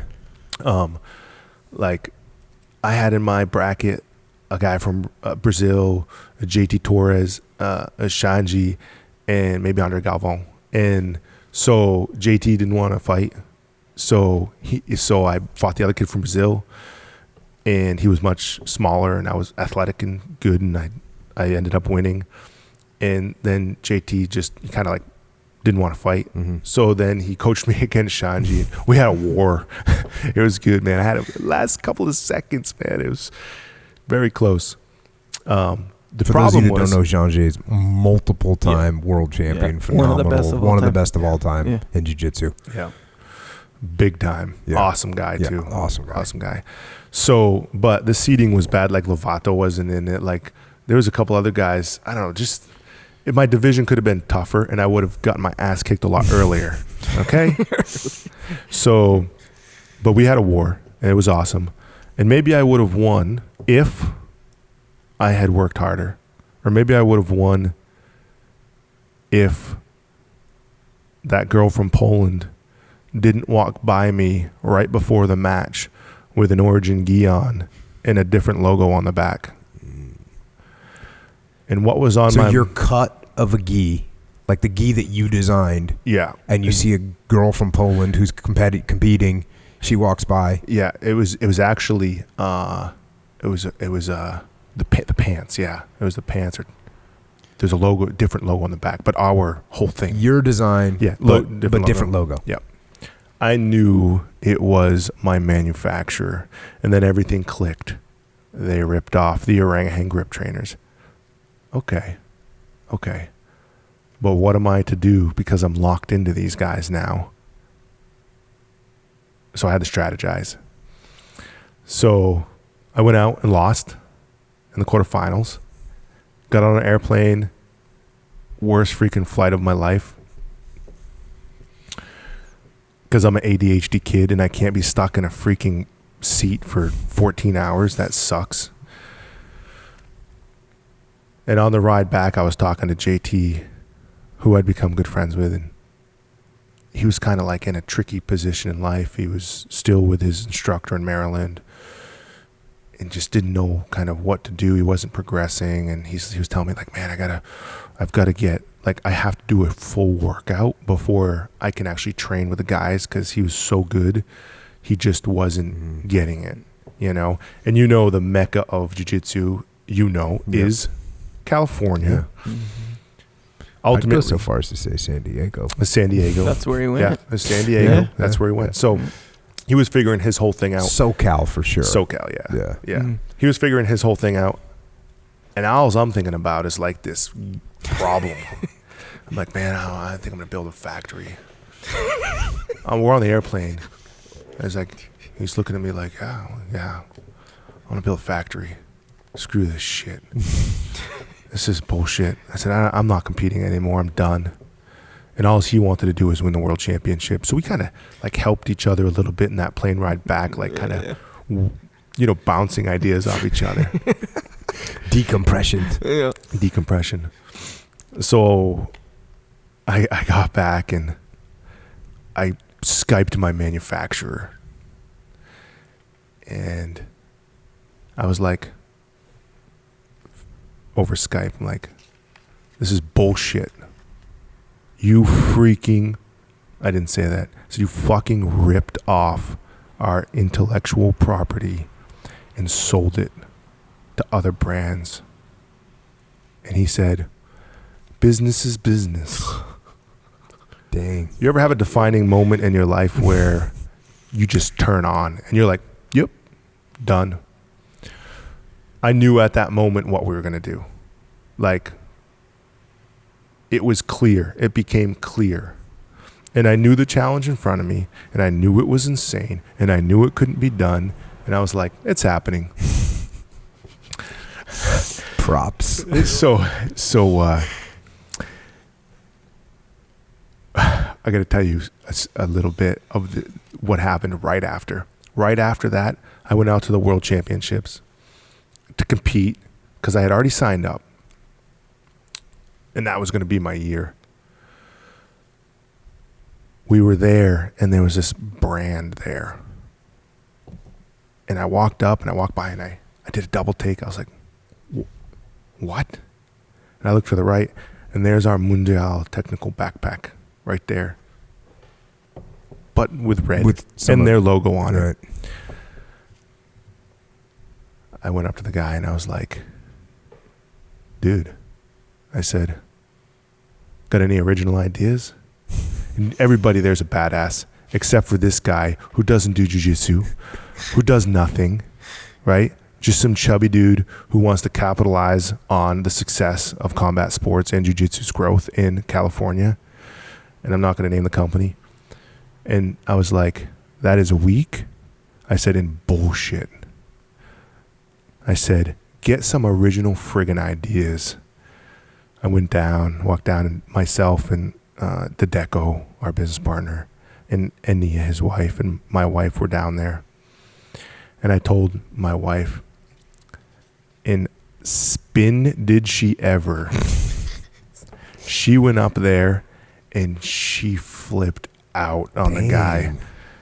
Amanda bringing it. She's bringing it 5'2", 103 pounds. A fury. Yeah, French Canadian fury. Done. It was awesome.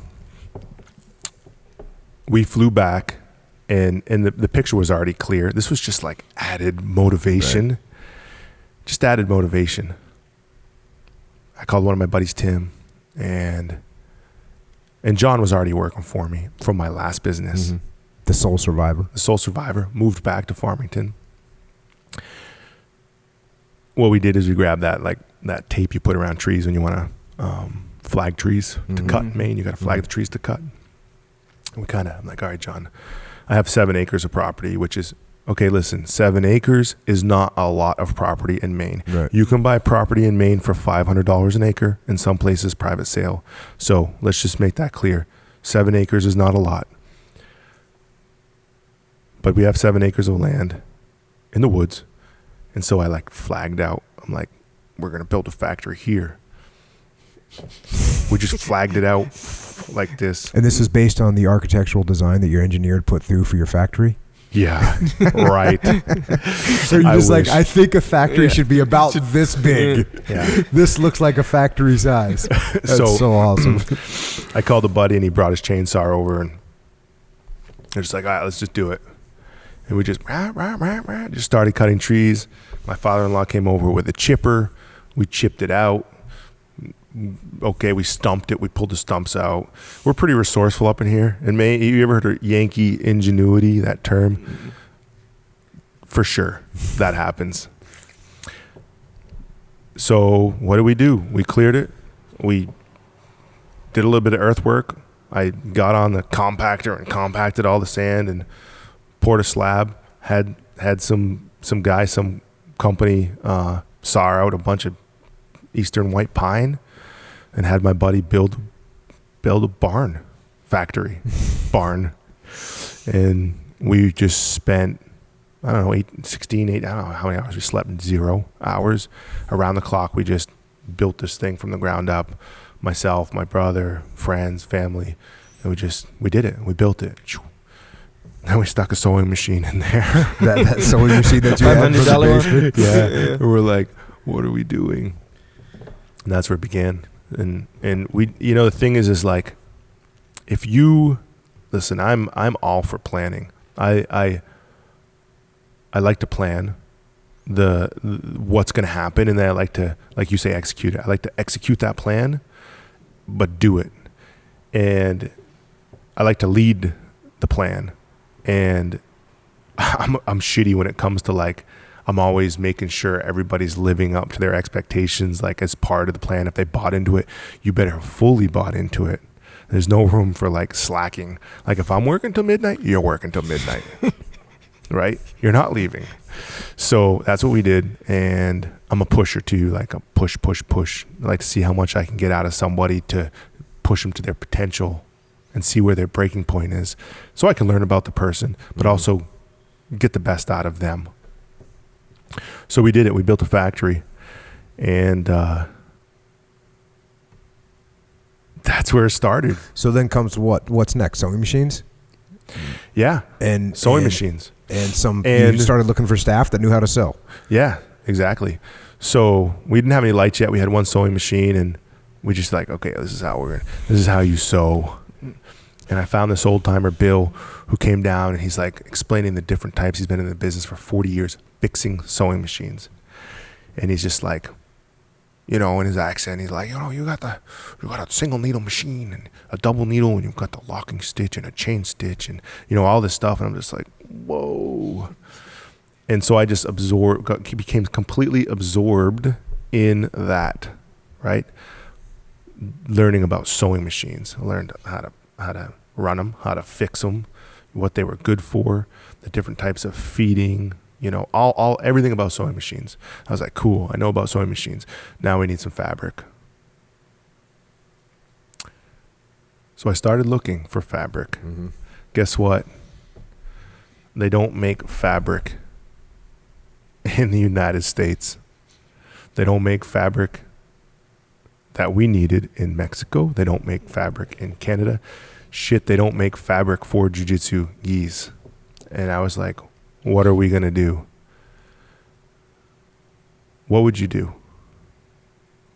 You just built a factory and you have all these sewing machines. And what would you do? So your only option at this point is got to order the material from overseas. Got to order the material from overseas. You got it. That's what you're going to do, right? I was like, screw that. And so I started looking for like weaving. And so I just, was looking for weaving, like, hey, you guys weave? Can you weave some fabric for us? Yeah, 100,000 yards, $12 a yard. I'm like, no. So I'm just looking. And did you ever order any material? I did. Okay, because you had to sell gis. I mean, you had to make some money. We got investment into this thing now. Right. And I didn't take a paycheck for like the first 2 years of business. I didn't take a paycheck, maybe 3. Mm-hmm. I didn't pay myself once. Every dime I just dump back in. Weaving was impossible, right? You're not gonna freaking weave material. So I imported material for that first year, and we figured out how to make a gi, and it was a pain in the ass. And that first week, we finished the week, and I called to Deco, and I said, we made 5 pairs of pants this week. And he's like, not really high production. Dude, I was just like, what am I doing? And I kind of started. You were telling that story, you like legit were questioning. Oh, I spiraled down. Like, oh my God, you thought you were going to make 200 gis in the week, or gi pants in a week, and you make 5. 5 pairs of pants. I was just mind-boggling. And Jill was my first stitcher. She's still with us today, the one you were talking about earlier. Yeah. Dude, I did not know what to do. I was truly at a loss I didn't have anybody to like teach me about how to manufacture, like how you should set this up. Because the knowledge had disappeared out of the state. It was gone. The folks that used to do that stuff, either they've passed or they've moved on. They're snowbirds. They moved to Florida, whatever. They weren't around. Right. So I had a lot of late nights by myself in my basement with a glass of whiskey.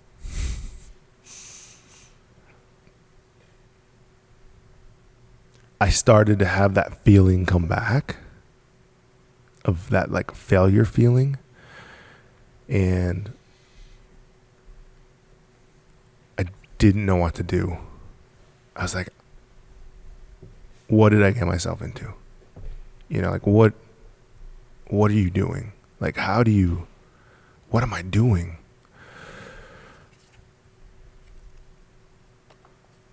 And then I figured, like, I cannot,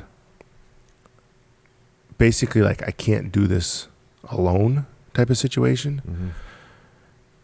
And in a conversation with my father-in-law, I was like, Joe, man, I need to talk to somebody who's, like, been there and done that and, like, built something from nothing. And he's like, Pete, he's like, I've got a friend that he did some work for on his bulldozer. My father-in-law's a heavy machinery mechanic. And so we made a phone call to this guy, John. I'll leave his last name out. And John said, yeah, I'll meet with Pete. He said, here's the date and time. Meet me at my lake house. So I showed up at his lake house and I sat down and he shook my hand and he said, let me tell you something. You're not fucking special. I'm already beat down. I'm using his words. Mm-hmm. You're not fucking special. Your ideas aren't special. And nobody gives a shit. I was like, okay. Motivational speaker. Yeah. Getting after it. Gotcha. Nobody gives a shit. Yep. I said, reality check. yeah. I was like, oh, shit. He goes, what's your problem? I said, man, we need money to, like, he's like, no, you don't. I said, no, we need money to like do this, to like learn how to do this and build this and like make this happen. I need money, the capital. He goes, Pete.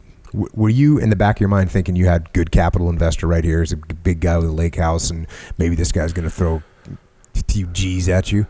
No. Nope. I wasn't there for financial, I wasn't looking for But that him. was the solution that you saw. You didn't That's think the it was only going to come from solution. him. You just thought, I need money for this thing. Only Got it. solution. I need money. And as he kind of like beat me down, and this guy ran like a I think they're $100 million company now. At that point, it was $50 million. And he was kind of retired and doing his thing. And giving his time to me for free to help another kid from industry, Maine, succeed. He basically educated me. In 2 hours, educated me. And I walked away from that meeting like with a plan of action. What was the big takeaways? He told me I need to basically find out who I was and do a personality profile. And he goes, you're probably, what did he say? An INFJ, something like that. Mm-hmm. He like guessed it. Or an INEJ. I'm not even exactly sure what it was. So I did my personality profile to find out my strengths and weaknesses, and it was spot on.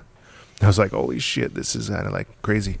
And then he told me, you're not all in. You don't really want to win at this. I was like, no, I do. Then go all in. How much do you believe in it? Because there's a million friggin' people like you. He said, there's a million people like you and a million great ideas. And less than 1% are willing to go and chase it and go all in and do it. Are you one of those people? And if you are, solve the money problem and solve the rest of the problems.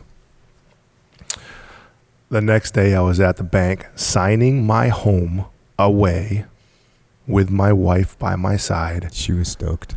For a $200,000 loan. That was tough for her. Two things, as you were saying them. There's a big difference.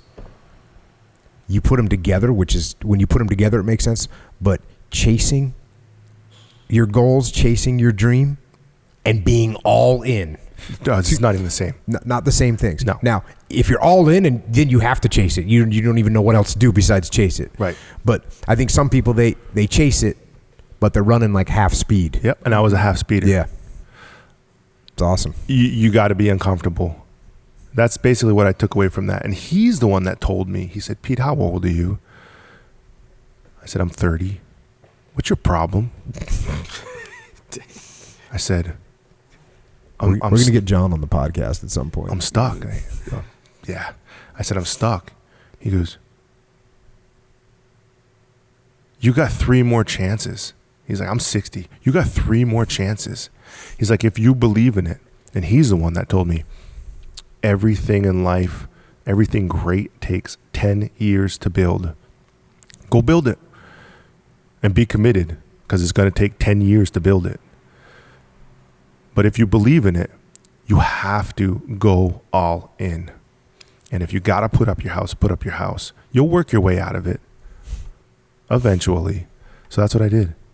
I followed his advice and I went all in. He also told me the moment you stop growing, you die.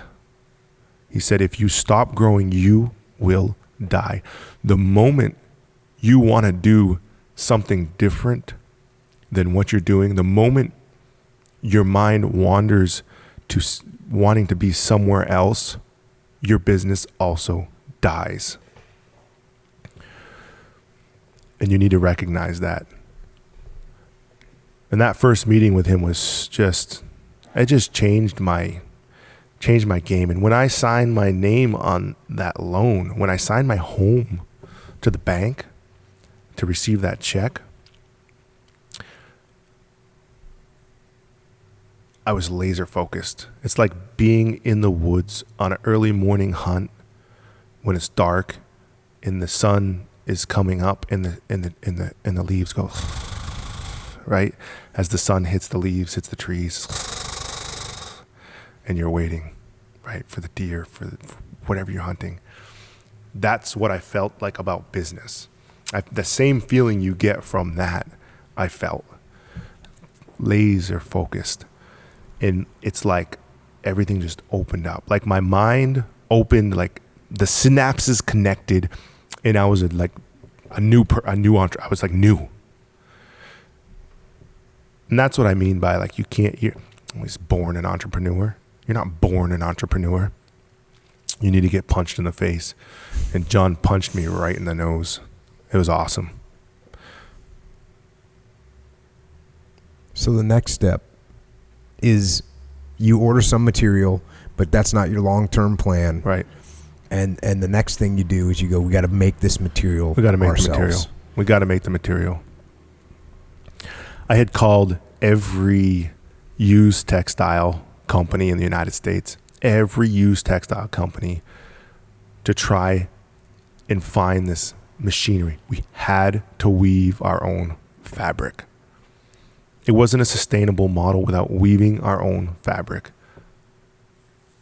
They're all like, it's just not going to happen. I'm like, what is it to get set up? $1 million, right? $750,000.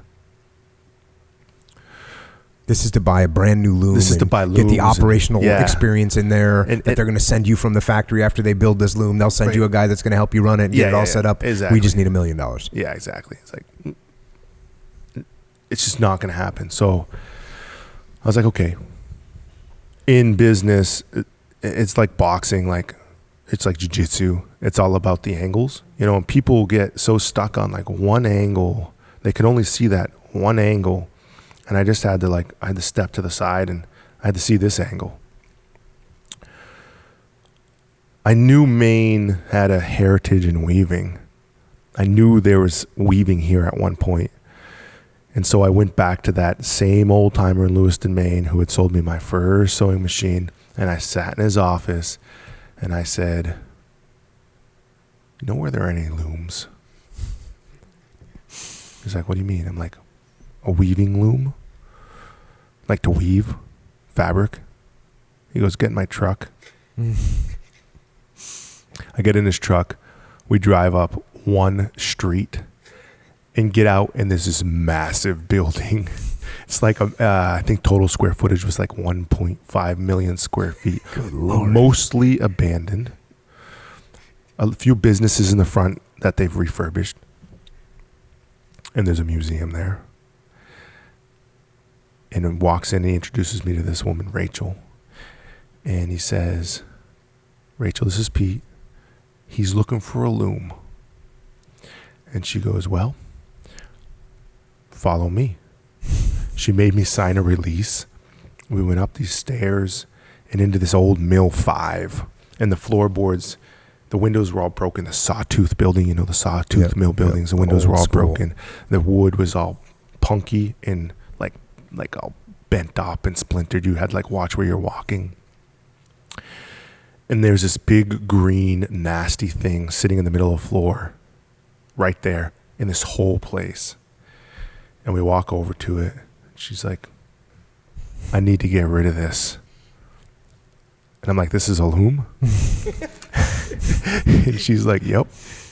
I said, holy shit. Where's the rest of them? They shipped them overseas. A company in India bought out the mill, and they shipped everything overseas. And she goes, I kept this one. I kept it here because I wanted to put it in the museum so we didn't lose our heritage. Dang. I said, can I buy it? And she said, yep. And I said, how much? She said, $3,000. I said, okay, done. Man. And this was like, I just want to point this out. The floor is all broken, the windows are broken, and the loom is like rusty, right? Oh, dude, it's this terrible. Thing is not like this. This thing is a disaster. When was the last time it was used? How many years ago? Oh, 80s? It's an 83. It's like a 1983. I don't know when the last time it was used, but it hadn't had any love for a long, long time. Most of the parts were stripped off of it. It was like a frame, just like an infrastructure. Mm-hmm. I said, okay, I'll buy it. I'm going to buy this loom. Yeah. So you've got to be a little bit naive to be in business and think you can accomplish anything. That's the bottom line. And I was pretty driven and naive to think that we could weave fabric. But I believed we could. So she sold me it. And then I called my father-in-law and I said, I got a loom. It's on the third floor of this old mill in Lewiston, Maine. And we need to get it out.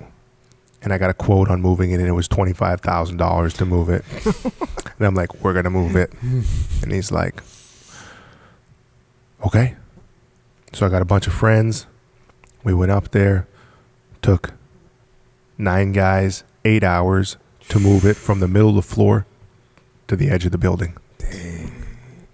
And we had another friend who had a crane, and we ended up getting it out and onto a trailer and put it in the factory.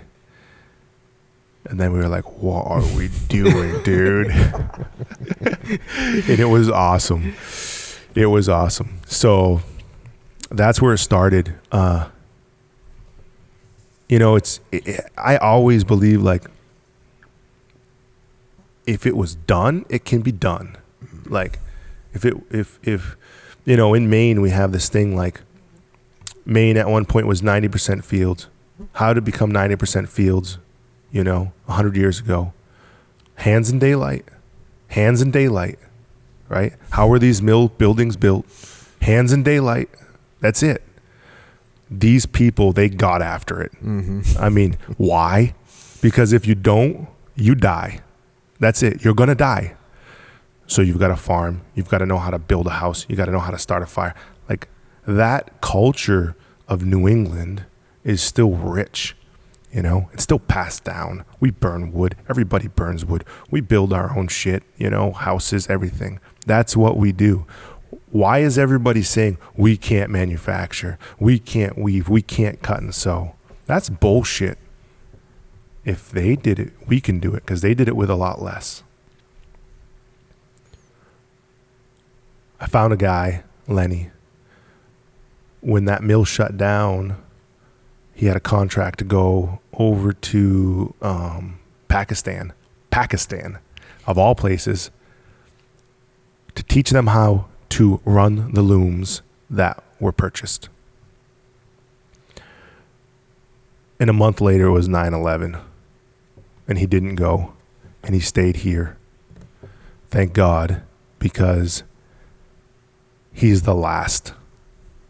He's like the last one left that can actually get this thing going and make it work again. I asked Lenny, how many people know what you know? He said, a whole bunch. I said, well, what's a whole bunch? He's like 5. So Lenny passed his knowledge on to us, weaving and pattern making for textiles and all this stuff. And that's a whole nother story, maybe for a different time. But we started weaving fabric. And we became vertically integrated, and we started making the product from raw cotton from Tennessee. What did it feel like the first time that thing created like fabric? Dude, you must have been. Dude, we freaked out. We were just like, he's just like, we had to make pearl weave. And so we did. We made pearl weave. We like took the pearl weave apart. That was like from the imported fabric. Is like we just picked it apart, and Lenny looked at it and figured out what size thread, yarns and the weight and everything. So we just recreated it, and he turned it on for the first time. You know how long it took to clean that thing? 40 man hours to clean it. Like it needed cleaning before we did anything cleaning. Then we had to buy all the parts or have it machined and just to get it going in. He turned it on for the first time, and it was like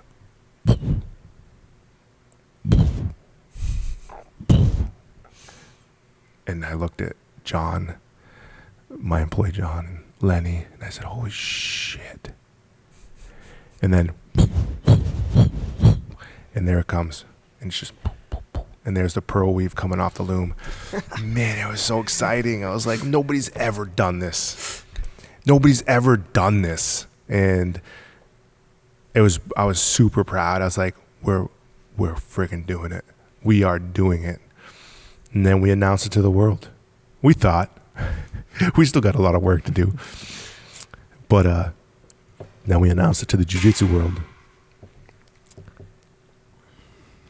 That's it, man. And that was it. I don't even want to tell you the challenges after weaving. How do you color this stuff? Yeah. How do you do this? I mean, there's so much. I'll tell you, like I was telling you before, when I was in the SEAL teams in the early 90s, we didn't have the custom gear, right? You couldn't buy this stuff on the internet from these tactical companies, right? So we made stuff, and we had parachute riggers, which are the people that pack parachutes. But in a parachute loft, you've got a nice medium duty and sometimes a heavy duty sewing machine.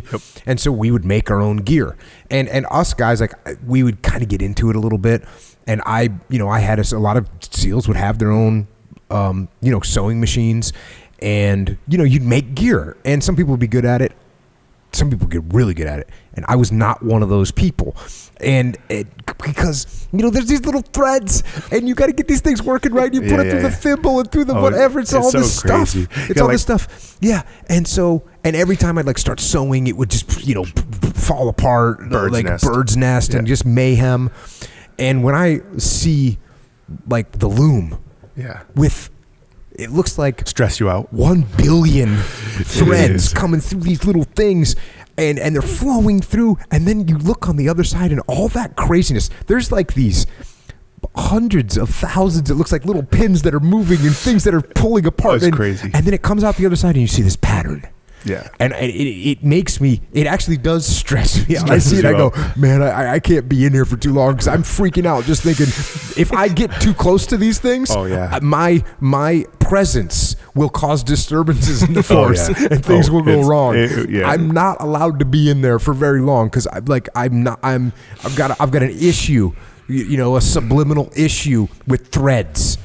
And so even today I was like keeping a little distance from the machines. I don't want to foul them up. You guys have the magic. I'm like staying away from that.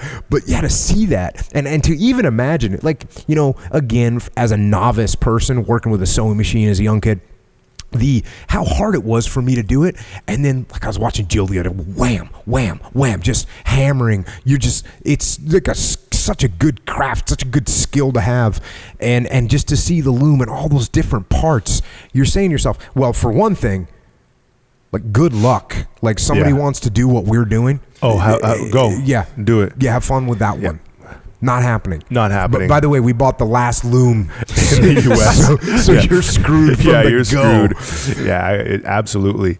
And the last bit of knowledge which exists. Yeah, man. And so then, you take and you start weaving it, and now you're starting to sell geese. And how's business going now? Now you're able to put on something made in the USA. 100%. And that's from the dirt to the shirt. Yeah, man, rod already, dirt to shirt, right? I mean, field to finish. Because the cotton is coming from Tennessee Delta region. Tennessee. Spun in the Carolinas and shipped up to us. That's old school. Freaking right it is. That's the way it's supposed to work. That's old school. Making shit, I mean,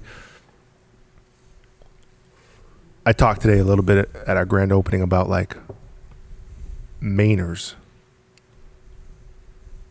generations of folks that put their hands on something, right? They're makers.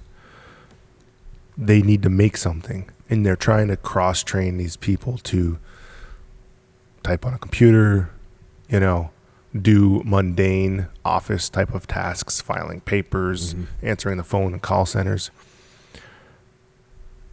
These people want to make shit. We're known in Maine for being some of the best craftspeople in the world. The products that come from Maine are some of the best products in the world. And to be part of resurrecting that heritage it's incredible, and it is our ultimate mission, to resurrect our heritage in manufacturing and build old world level quality products and stand behind it. Stitch. Every stitch. Every yarn in the weave. And that's what we're all about. And that's what Origin stands for.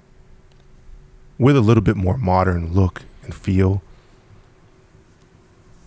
But sourcing and manufacturing 100% in the U.S. And we won't compromise on that ever. Like other companies do when they get greedy and they say, well, it's time to look at the numbers. It's time to increase the margins and we got to import some of this stuff. Nope. We're just not doing it. It's just not happening.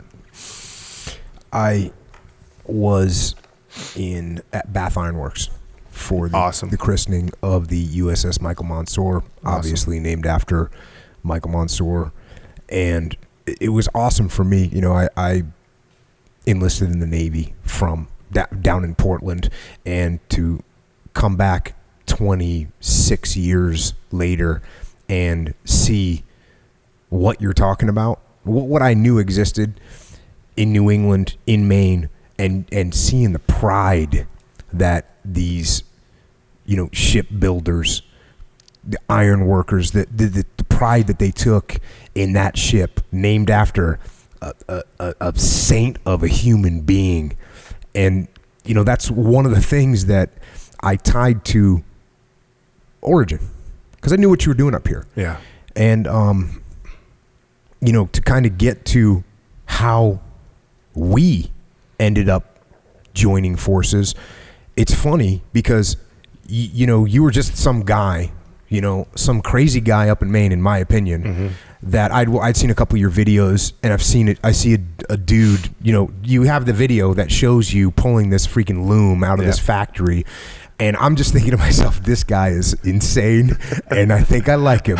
And I had actually, the funny thing is, for my gym in San Diego, Victory MMA, I wanted to make jiu-jitsu gis in America. And so I was like, okay, I looked around, I find one guy that's doing it. It's you.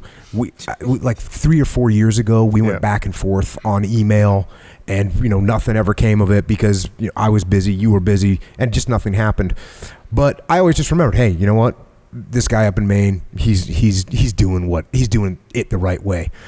And what happened was the way we actually got connected was I was on a Facebook Live just talking to people, and someone says, what kind of gi should I get?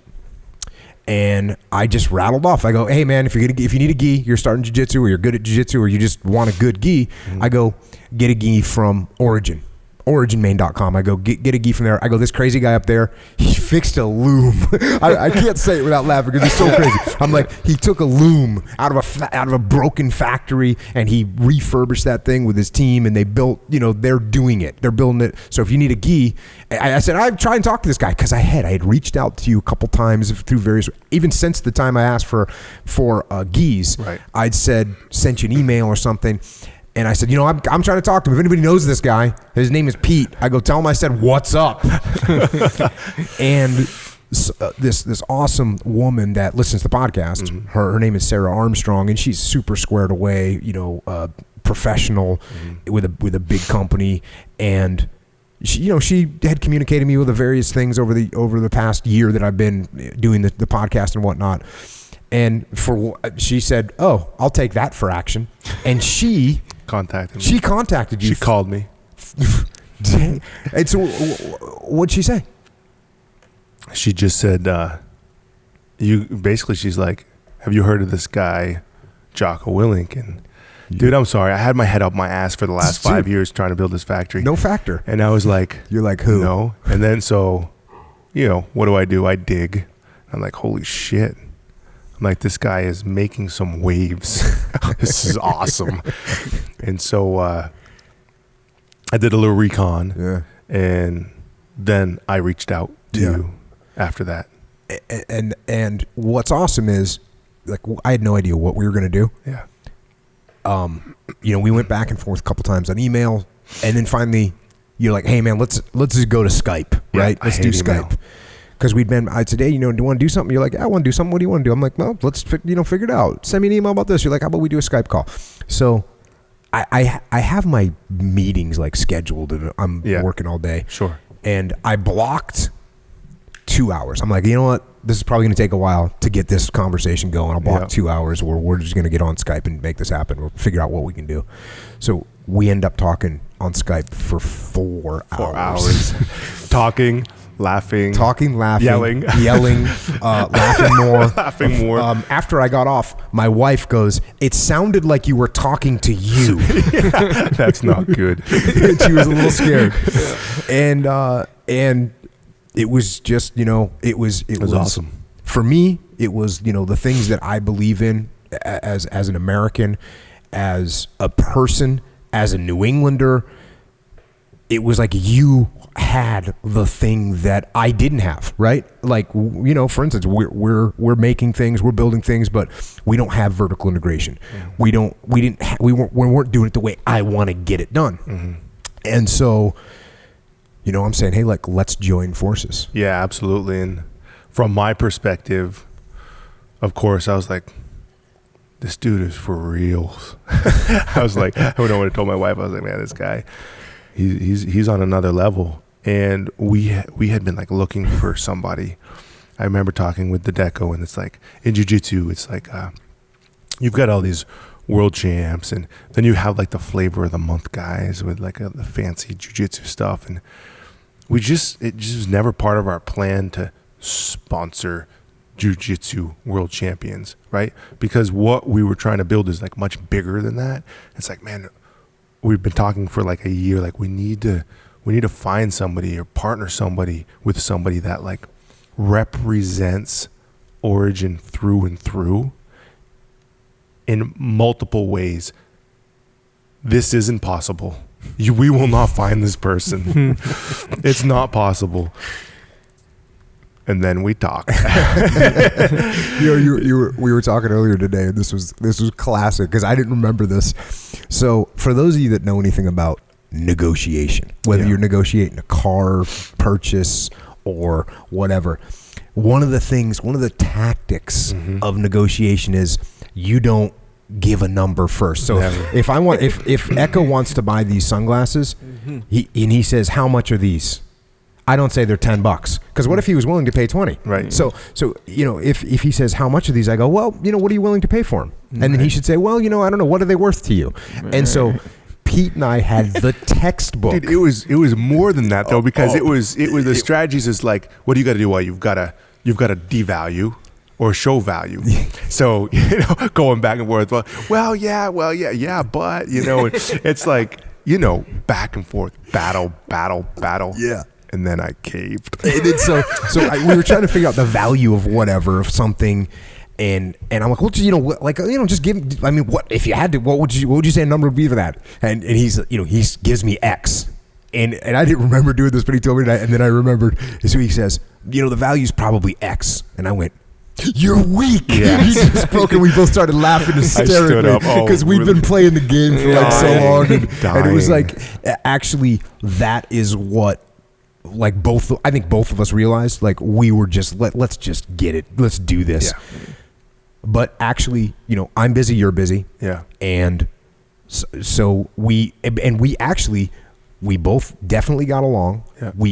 I think both of us felt really solid about the other person, but we didn't quite figure out we couldn't figure out how to make this work. Yeah. Right. It was tough. He's got something that he's put years of blood, sweat, and tears into. I've got something that I've been doing, my life has been to get to here, and so we just couldn't quite figure out how this was going to work. So we just, we kept in touch, a little bit of conversation over the next, couple months, and then I knew I was going to Maine. Yeah, you kept. I got to ask you something now. Yo, you knew you were coming to Maine. I knew you were coming to Maine. Neither of us, we didn't text back and forth until the last minute. Because I knew the date you were coming to Maine. Were you planning on a meeting when you came to Maine the whole time? I definitely knew we needed to meet. Yeah. Yeah. He's like, you were icing me. You put me on ice, dude. I thought I was putting you on ice. We were both on ice. Yeah.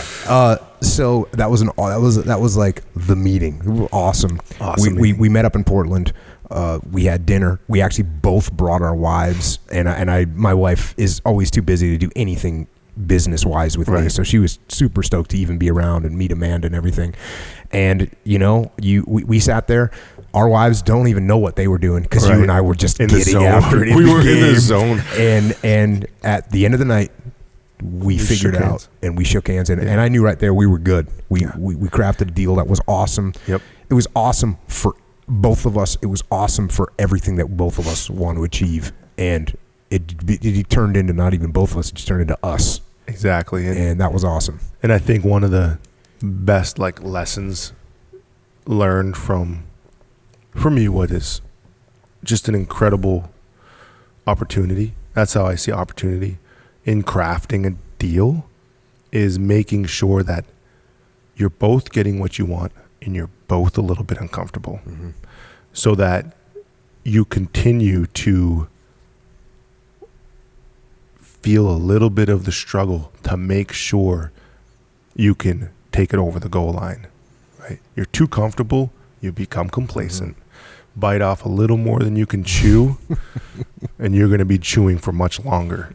So it was important. It's awesome. Yeah. And so just so everyone knows, I mean, I've been saying it, we're partners, we're partners with the podcast and what Echo and I have been doing for the last couple of years, and what Origin has been doing for the last 5 years, 7 years, 5 years, 6 years, yeah, 6 years. And at the end of the night, when we got done eating our steaks in Portland, Maine, we shook hands, and this whole, you've described it as like a perfect storm, which is what it feels like to me. Hey man, I was born in Gloucester. There you go. It is the perfect storm. There you go. We are the perfect storm. Yeah. And so that's what's going on, is that now we've got this, and we join forces, and that we both complement each other's. In terms of our business, we complement each other's weaknesses. In terms of our personalities, we complement each other's weaknesses. And and the best part about it is the whole time that we're doing it, we're actually laughing our asses off at each other and having a great time, which is what it's all about. So that's where we're at. That's why we're here, by the way. Yeah, that's why we're here, by the way. In Farmington, Maine, in the Origin factory, 20,000 square feet. We're going to end up with how many employees in here? In a year, how many employees are we going to have in here? Oh, probably in a year. I don't know, 30, 40, 50. I mean, somewhere in there, between 30 and 50. That's in a year. But remember, this is a start. We're starting. And so in 5 years, we're going to have a lot of people. Oh, yeah. And people ask, what are you going to make? Everything. And I say, we're going to make everything. Everything that I use in my life, I want it made here in America. From the shorts to the hats, everything. And that's what we're going to do. Beanies. Probably pants. thicker hoodies, pants. Probably. You know what? I was at a store the other day, like a hardware store, but a big one, where they sell work clothes. And I said to myself, let's just, because obviously I'm thinking about this all the time now. It's hard to look at work clothes and you say, of course, American workers, they would want to wear American-made clothes. Where are these clothes made? They're not made here. They're not made in America. They're not made by American hands. So I think we're going to be in a take no prisoners scenario, and we're going to get after it. We're not just going to take no prisoners. We are going to chase the big dogs. Look Indeed. out. Look out. Yeah. Listen and look out. And that's not like an ego thing. That's the truth. Yeah. Listen and look out. Yeah, and like I said today, when you rekindle the fire of manufacturing and you rekindle, I mean, just talking to the employees here, this is what they want to do. 100%. And this is what they're made to do. That's right. And like you said, they want to take these things and build them with their hands. You got it. And that opportunity has been taken away in the last 25 years, and we're bringing it back. And that is awesome. Appreciate that. Glad to have you as part of it. Awesome. That's what we did, Echo Charles. Right on. My brother. Speaking of what we do, Sure. why don't you do what you do? I have a question. After you ask a question. Do you find it poetic that the Origin logo is that circle? Remember when you were getting shit from the politician guy? That's funny. I've never thought about that. And now actually. you have an Origin logo that's a circle. It is a bit So that poetic. kind of in and of itself is like a circle. Yeah, You it's see what I'm saying? actually, it is a wave.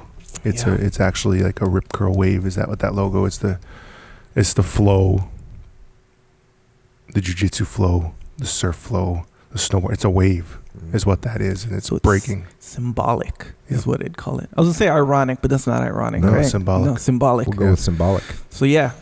And no one even remembers that. I don't even remember who that politician was. Doesn't even matter. Nope. They're going to know that Origin symbol. That's right. In the industry, or we call that layers. True story. Anyway, speaking of layers. Got it. And support, by the way. Support this podcast and yourself. OriginMaine.com. Speak of the devil. Yeah. That's how you could support. Yeah. So, Good to know. what do we got? Geese. So, that's the thing. From the beginning, people ask, what's the gi to get? We know. We know now. 100%. 100% now. 100%. You know how you have like a hierarchy? The Oh, hierarchy yeah. only Yeah, has yeah, one yeah. gi now. Yeah, But you absolutely. have multiple selections though. Yeah, So we that's do. the thing. So Absolutely. yeah, boom, hierarchy. Yeah, and we're about to like blow up our manufacturing in this new factory. Again, grand opening today. Lots of product coming Right. on the Yeah. gi side of stuff. Yeah. Ramping things up over the next what time frame? We've started ramping over the next 4 to 8 weeks, let's say. We're going to be hiring another 16 people. We put another loom in the factory, so there's 3 looms now, and we're going to be weaving ninjas like for reals. Like I don't even want to elaborate. You just come to Maine and see. Yeah. Anytime in the factory. Come and check it out. I like it. When are these shorts coming out that I'm wearing? Oh boy. Because they're straight up my best shorts now. The best, 100%. Yeah. We're gonna make it happen. Dang. Made you want some dates. Yeah. No. Well, hey, I get that all the time. Hey, when is the XYZ coming out? Hey, so now it's on you a little bit, But yeah, these are straight up the best shorts. Well, ever. it's not Never actually had. that hard for you because people say, "When's that next?" Oh, you're talking about the gear side, Yeah, the literally. merch Yeah. The merchandise. Yeah. side. And I do believe that it might be a little bit more work on Pete's end compared to on my end. A little bit. But hey, But I don't know from a if you go from like the level that you're currently cruising at, Yeah. maybe you both have to travel the same distance to get the work done. Relatively speaking, I think you're right. And yeah, but not just geese, right? No, A bunch of all stuff. sorts of apparel. Everything is like our t-shirts are knit. Like we have a partner that knits all the fabric like 6 hours away or something. Everything's sourced and made here. Yeah. I mean, we make all our own compression apparel, like cut and sew and sublimate, dye sublimation, everything. you say compression apparel. Yeah, I still call it a rash guard. it's a rash guard. I know. I'm just. You know why I making say that clear. compression apparel? Yeah, because I know it's not just a rash guard. Because Right. rash guard is for surfing. Right. But like the Like pants and stuff. the don't pants, we yeah, still the call it tights. in the jiu-jitsu community? Don't we still say, "Yeah, I got a new rash guard"? Oh Yeah, yeah, yeah. we still say Okay, that. I'm just making sure Yeah. because I wasn't like hearing someone at the gym saying like, "Did you check out this new compression?" But in the garment? weight room, Yeah. they do say that. In Yeah. the weight room. Because I see like in football, Yeah. like you'll for see sure. some company that's advertising compression gear. Yeah, exactly. And I'm like, They oh, say you mean a rash guard? Yeah.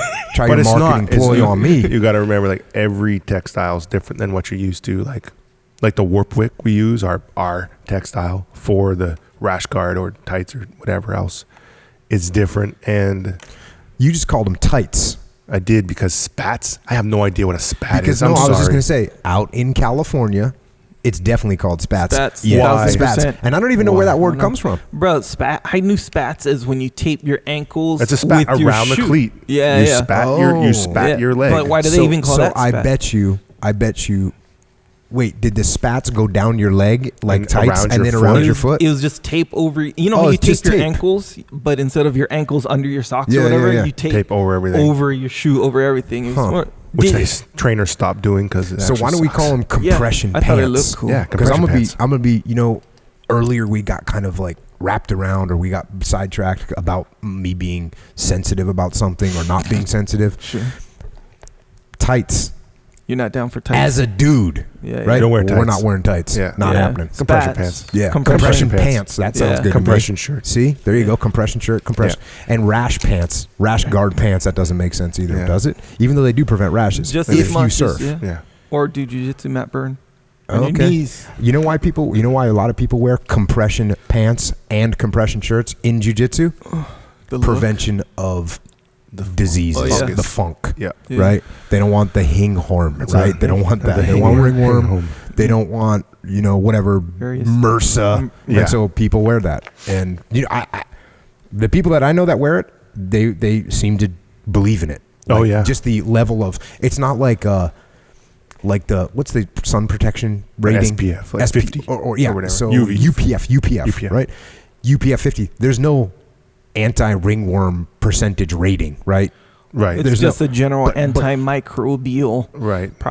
But certification. or that something. keeps it from growing in the material. But what I'm saying is, if you wear like a compression shirt and Right. compression pants, Sure. then you're not rubbing your skin against some savage that came into the gym with ringworm. Right. So you have less Or percentage. rolling with him too, by the way. Yeah, or rolling with Put a it. triangle on his ringworm on his neck or something like this. Yeah. You don't need that. So you don't want that. that's a good reason to wear compression gear rash guards. across the board. And the rash It's guards, different. like they're not like the rash guards you're used to. The ones you put on and then they untuck and then you tuck them in, they untuck and you tuck them in. They're designed to stay tucked in. So you put them on and the way the fibers flex and bend with your body, it's not your mother's or grandmother's rash guard. So when you say tucked in, because you don't really tuck in a rash guard, right? Or do you? You're talking about under the gi. Yeah. Okay. Yeah. Like when you under tuck the it gi. in. Yeah. Yeah, Well- that's a whole new world right there. Yeah. Oh yeah. Some places make you wear a rash guard under your gi. Yeah. Oh, okay. Yeah, I didn't know I that. think it's good to have a rash guard under your gi. I know a lot of people think that. It's not traditional. I mean, I'm tradish yeah, you're in that tradition. one. Why do you I like noticed it? that. I like the barrier. I like the gi. From how it's- rash or the? I like the barrier between the fabric and the skin. I like the compression because you compress your muscle, you get more use out of it. Your straight performance. Performance. Yep. Got it. Absolutely. The gi slides a little bit better on a rash guard than it does your skin once it's all sweated up and sticky. Right. So that's why I use it. And I'm a hairy Greek dude. Nobody That's wants right. a chest hair on their face. That's right. They don't want that beef. You know, Yeah. Narit would be happy if we all wore rash guards. She's our black belt at our gym, female. Mm-hmm. And she is still a girl. So things like chest hairs. Yeah, she's not happy She's about not those about things. She begs me to wear, something under my gi. She's so far failed. She failed on my part. Oh, yeah. man. But the other thing is we didn't talk about originmain.com is supplements. Yeah, absolutely. So on the body and in your body. there you go. That's it. There you go. We're going to put everything you need on your body and everything you need in your body. Krill oil. Yep. Because really, that's the one. Now, There's krill oil and then there's super krill oil. one of the things that you'll be happy to know that Pete and I, we like to make things happen, and obviously I'm a big fan of krill oil, for instance. So, I used to be a fan of white tea, a big fan, and I drank it a lot, and eventually I said, you know what I need? This Jocko white tea. And so I had a similar thing happen. Yeah. With krill oil. I want to have krill oil. Yeah. Good krill oil. So you know what we're making? Good krill oil. Yeah. Good krill. Actually, we like to call it Jocko Super Krill. Yeah. So Jocko Super Krill, we're making that awesome quality. On top of that, we got we need joint maintenance. Right? Yeah. We need joint maintenance. When we are active, when we're training jiu-jitsu, when we're jacking big steel, our tendons and everything get a little bit sore. We might not admit to it in public, just like we wouldn't admit to crying Right. on a public situation ever. I'm comfortable with my You masculinity. must be. Yeah. Because I am. I'm over here holding up like, no, don't cry. Don't cry. My wife says, Pete, the only time you cry is babies and belts. When someone gets promoted and someone has a kid. Yeah. What about weddings? No. Funerals and weddings, no. So we got Funerals, not so much. another thing we're coming out with. It's Jocko joint warfare for your joints. Go to war against the pain. Inflammation Go to and war lubrication. against inflammation. Degeneration. Yeah, man. All Go to that war stuff. against All all of it. enemies. Yeah, Wage and it. I've been kicking it since we originally formulated.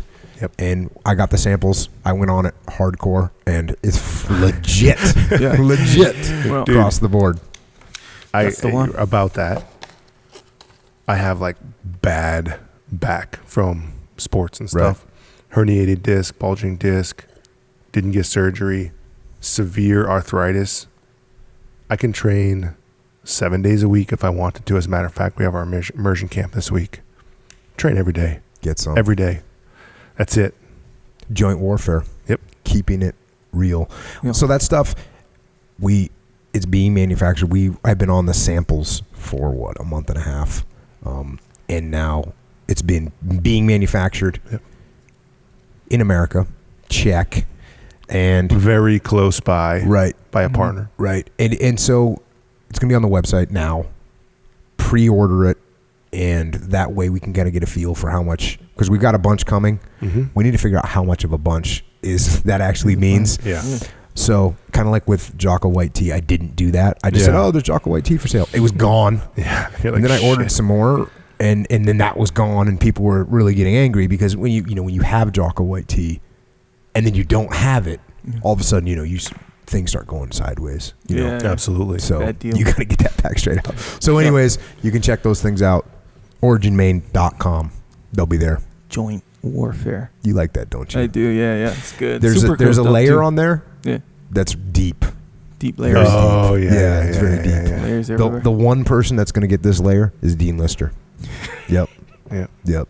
Trebuchet. I'll leave it at that. Oh, trebuchet. Trebuchet. Yeah, I know trebuchet. Well, you know trebuchet, right? Yeah, I did. Yeah. A lot of moving parts in a trebuchet. Yeah. Got to keep them greased. Got to keep got to keep that joint. It's true.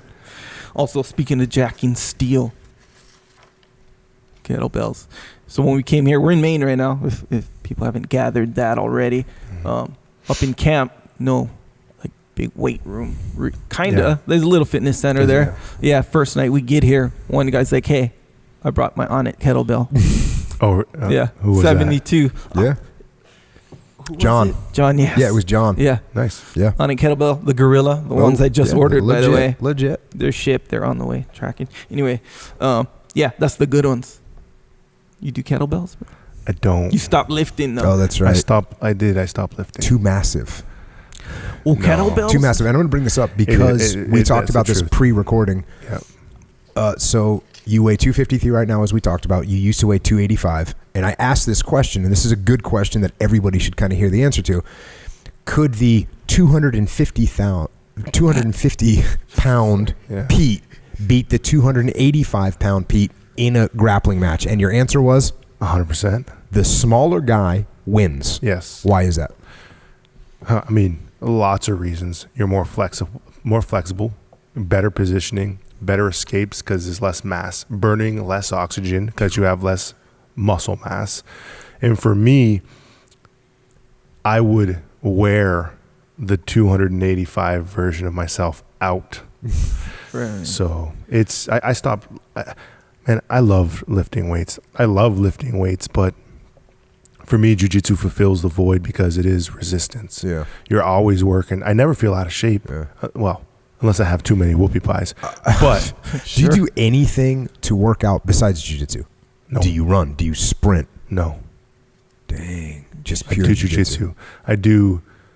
Dean Lister tells me that. Yeah. When Dean Lister doesn't want to work out, doesn't want to do any, sprints, he's like, man, I get it from jiu-jitsu, Jocko. That's my best thing. So now you're supporting his argument. Now I am. Now I got to deal with that. Yeah. P. Roberts said, We'll talk about someday how jiu-jitsu makes you unathletic. Oh, really? That's a whole nother talk. Interesting. And I have facts on why it makes you unathletic. What? But it keeps your body together, your core together, your muscles strong. So what does it do to make you unathletic? It's slow movement. When you start jiu-jitsu, your body slows down, your mind slows down, your muscles slow down. Whatever you had for fast twitch turns to slow twitch because you're pulling and tugging and you're moving slow. Yeah. I used to be able to dunk a basketball. So every dunk, I so- can't touch the rim now. Interesting. I think we need to. Clarify. I will go ahead and defend the jiu-jitsu over here on my side of the table, because if you continue to do cleans and you continue to squat, Yeah. and you continue to do sprints and mobility drills and agility drills, you can keep that athleticism. I think you're right. I know you're right. Check. Yeah, Just that's what I making sure did. over That's here. what I did when I competed. I had a strength and conditioning There coach. you go. Sprint, lift, push, pull. So I guess big picture is one of those deals where it kind of confirms the idea that you don't have to be athletic to do good in jiu-jitsu, No. generally speaking. No. But if you want to do some kind of athletic competition, including but not limited to jiu-jitsu, it helps to be athletic. Jackson For Steel. sure. Yeah. I'm kind of Jesus. glad that you kind of hit him with that, because Yeah. when I said I stopped doing like legs and stuff like that, I got a lot of crap for it Yeah. by him. You know, I did a lot of squats in college. Well, yeah, football. you played college football. Hell yeah. I'm scared of them. I like hack squats. Man, for sure. You got Heavy. bad knees or something? Bad back. Bad back, yeah. Dude, my back. Yeah. The last time I squatted and I hit the floor, Mm-hmm. right? Of course, bad back. Yeah. Bad back from years of major. And personal question. Mm-hmm. Does your ego not allow you to get in there and do 185 pounds for some higher reps? Nope. I do that 100%. But you still don't like it? I do hack squats. I still don't. Right on. I still don't like it. But Right on. I mean, it's steel is great. Yeah. That's the bottom line. Yeah. It is great. I just get it through salvation there. jiu-jitsu, man. I Yeah. push. I do, every time I step on the mats, it's 6-10-minute rounds, and I train through the break. So I'm doing 12-minute rounds. Nice. I make sure to get 6.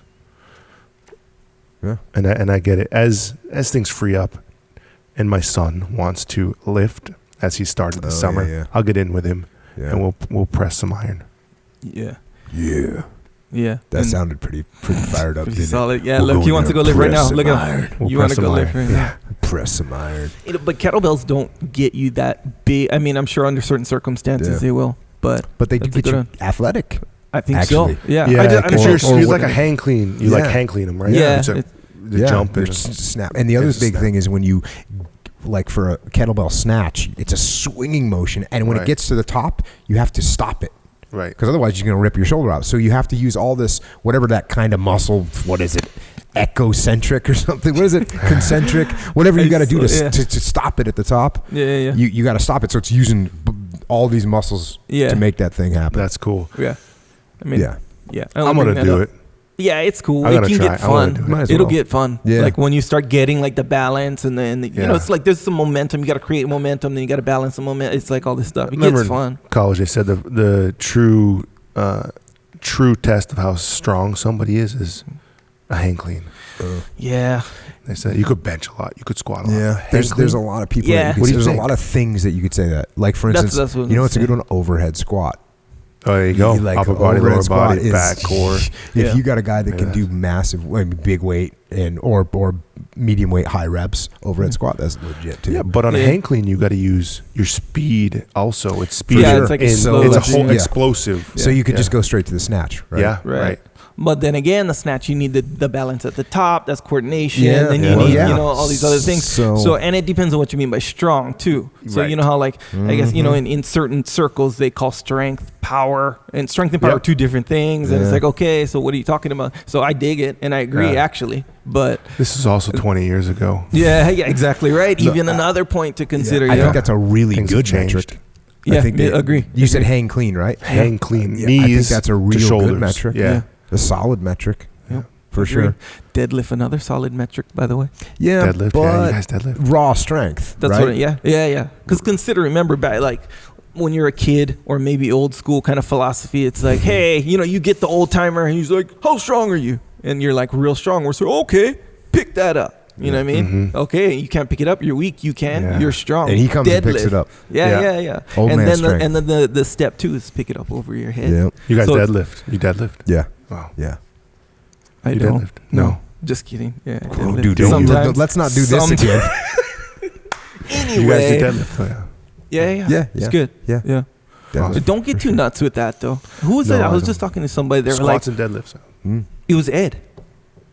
Yeah, he was like, hey, my back and stuff. I was like, bro, don't get crazy with deadlifts. No, but you can talk to plenty of people that say, "Oh, I had a bad back and I deadlifted it and now it's healed." Really? Right. Plenty of people Really? that say that. Absolutely. Don't get crazy with them because get it'll crazy just with give them. you good For general sure. strength. Like your back's bad because a lot of times anyway, even just anywhere in your core is because when you have like some core thing or your back or something, when you do stuff, you adjust to Yeah, not yeah. use it, And that's so when you get deadlift. tweaked. Yeah, because you don't use it Right. anymore. Yeah, So now when you do something, you're grabbing the cranberry juice from this side, you're going to put it over here. Dude. You had You're up on like, the floor. Yeah. Yeah, Like, you're like, how did I do that? Oh, Like, yeah. why I did didn't he- stepping out even of- want cranberry juice.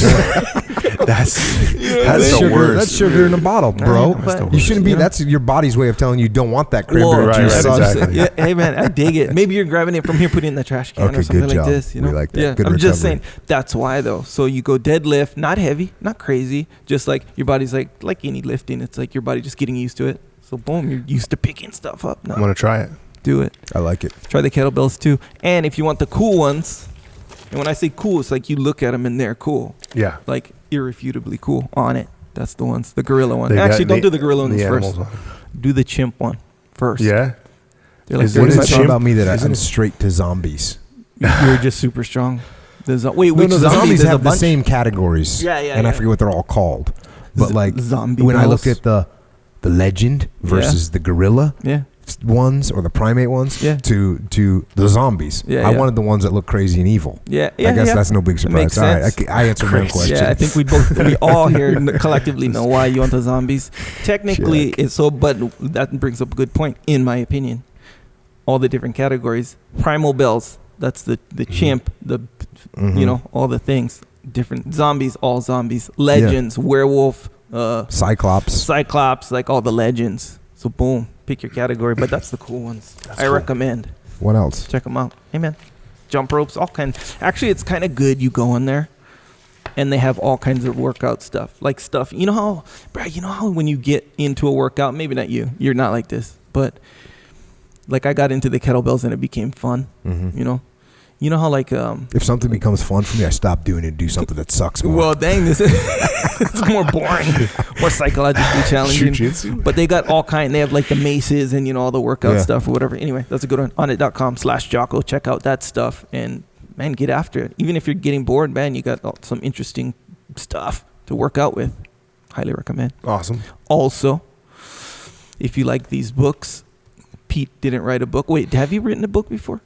No, I wouldn't be surprised. I wrote a long ass paper when I couldn't sleep over the last year, but call it a book. So a little bit different.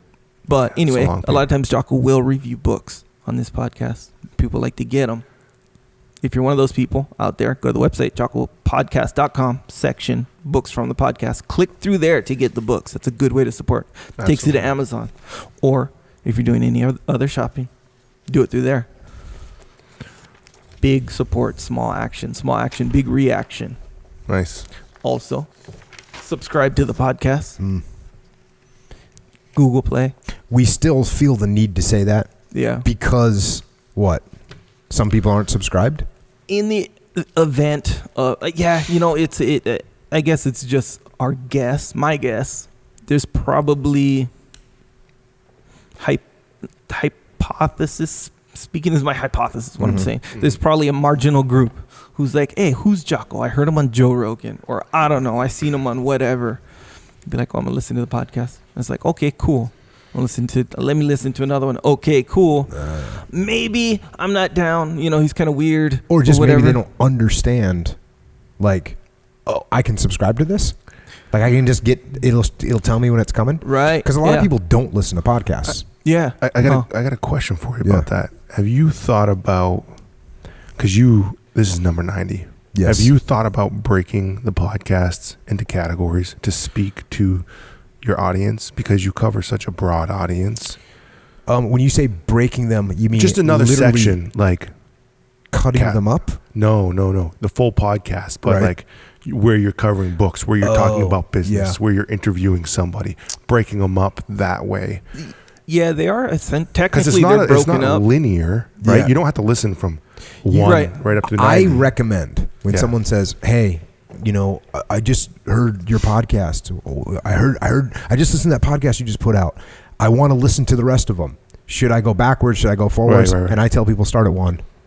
And most of the people that I talk to that are into the podcast, they're like, that's the right advice. Tell people start at one. If I said, Jocko, I want to listen to your real business related podcasts, could I do that or no? What we are going to do, and I have this in the background going, it's something that I've been trying to get done for a while, is we're going to kind of archive where you're going to be able to maybe figure out, oh, I want to listen to business. Boom. And here's a podcast, or here's a section. Now, whether or not we like chop them up and put them into one group, not yet. Yeah. Not yet. Yeah. I mean, it's not organized, we'll say, but it's one of those things you got to manually look, because it'll say what it's about. In fact, the podcast, it's straight up by timestamp. Yeah, it's like boom, what we're talking about, So you can kind of do it that way, but no, not organized. Like if you're, and it makes sense though, because if we're talking about a book and people like, I love World War II, love it. Yeah. And like, boom, there's 10 podcasts in World War II. Yeah. Yep. And they can just get after it, and then maybe, man. Just an idea. Good idea. Man. Pete is in the house. Big time. But subscribe. That's a good one. If you haven't already, how about that? If you haven't already, subscribe. That's a good one. Also, YouTube, subscribe to that one. Yeah.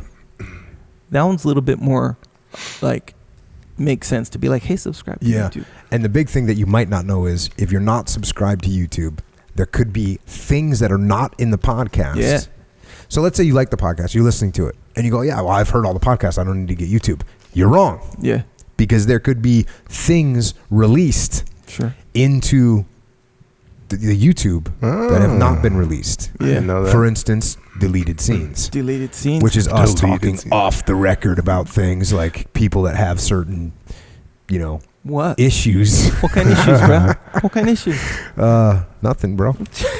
Lack of squatting issues. Yeah, bro. See, and I said I stopped squatting because of, actually, technically the story goes, I stopped squatting because my wife said, hey, your legs are like real big and it looks weird. That's funny because my wife said you're starting to get an old man butt. Dang. Cold-blooded. Yeah, so kind of the same thing. same What does thing. that even mean? I don't know, dude. Dang. It's I don't just- like it, though. I Yeah, don't even know what it either. means, and I I don't need like to, it. dude. I'm squatting. You need to get on the squat. You need to I'm get it. squatting. You need to get Yeah. it. Or what, like kettlebell swings, boom. Yeah, that's what they say. Right? The Yeah. regular one? They say that the regular or the Russian Sure. kettlebell yeah. swings Posterior with posterior chain. I knew you were coming. I Yeah, knew you were man. coming with that. Hey, I learned all that Nice. stuff, man. Either way, the deleted scenes, that's what he was giving me shit about because I stopped squatting. Actually, I didn't stop squatting. I stopped squatting like hardcore legs. You know what I'm saying? You stop squatting. The point is you stop squatting. Yeah, I know, bro. Anyway, deleted scenes are on there. Excerpts too, Yep. Like let's say you were like, hey, I liked that part, and people still email me about that, by the way, where they're like, hey, what was that part, or what episode was that from? That part where whatever. So instead of having to scour, you see what I'm saying? Just share the excerpts, easy to find. So yeah, that's a good one. Subscribe to YouTube. Also, Jocko has a store. It's called JockoStore. JockoStore.com. Guess what's on there? Everything. Potentially everything. But as of right now, there's some shirts on there. Women's stuff on there. Patches on there. You put them on your hat. Interchangeable Velcro patches, if you will. Rash guards. Awesome. So now they have two options, huh? Mm-hmm. Jocko rash guards. Get after it. Trooper, Darkness rash guards, and Origin rash guards. Yeah. Just like that, the selection just vastly Broadened out. Yeah. And eventually, they're going to be, and this will be, it'll all be Kind of melt together we'll as get it one together. big, vast just option. a place to just go and It's basically going to be a melting pot of awesomeness. Right. Yeah. Yes, indeed. That's Yeah. it. But yeah, Simple. Indeed. yeah, all that. So, and some hoodies on there. Yeah. I think we should consult. No, I'm going to tell you. I already know what he's going to say. Yeah. He's from Hawaii. What, you want a lightweight hoodie? No, so he made hoodies, and I'm from New England, and so I was like, oh, you make a hoodie, you can wear it in like a full-fledged Arctic storm, and Yeah, you're good you to better go. have a heavyweight cotton hoodie. So his hoodies are light. They're cool for SoCal.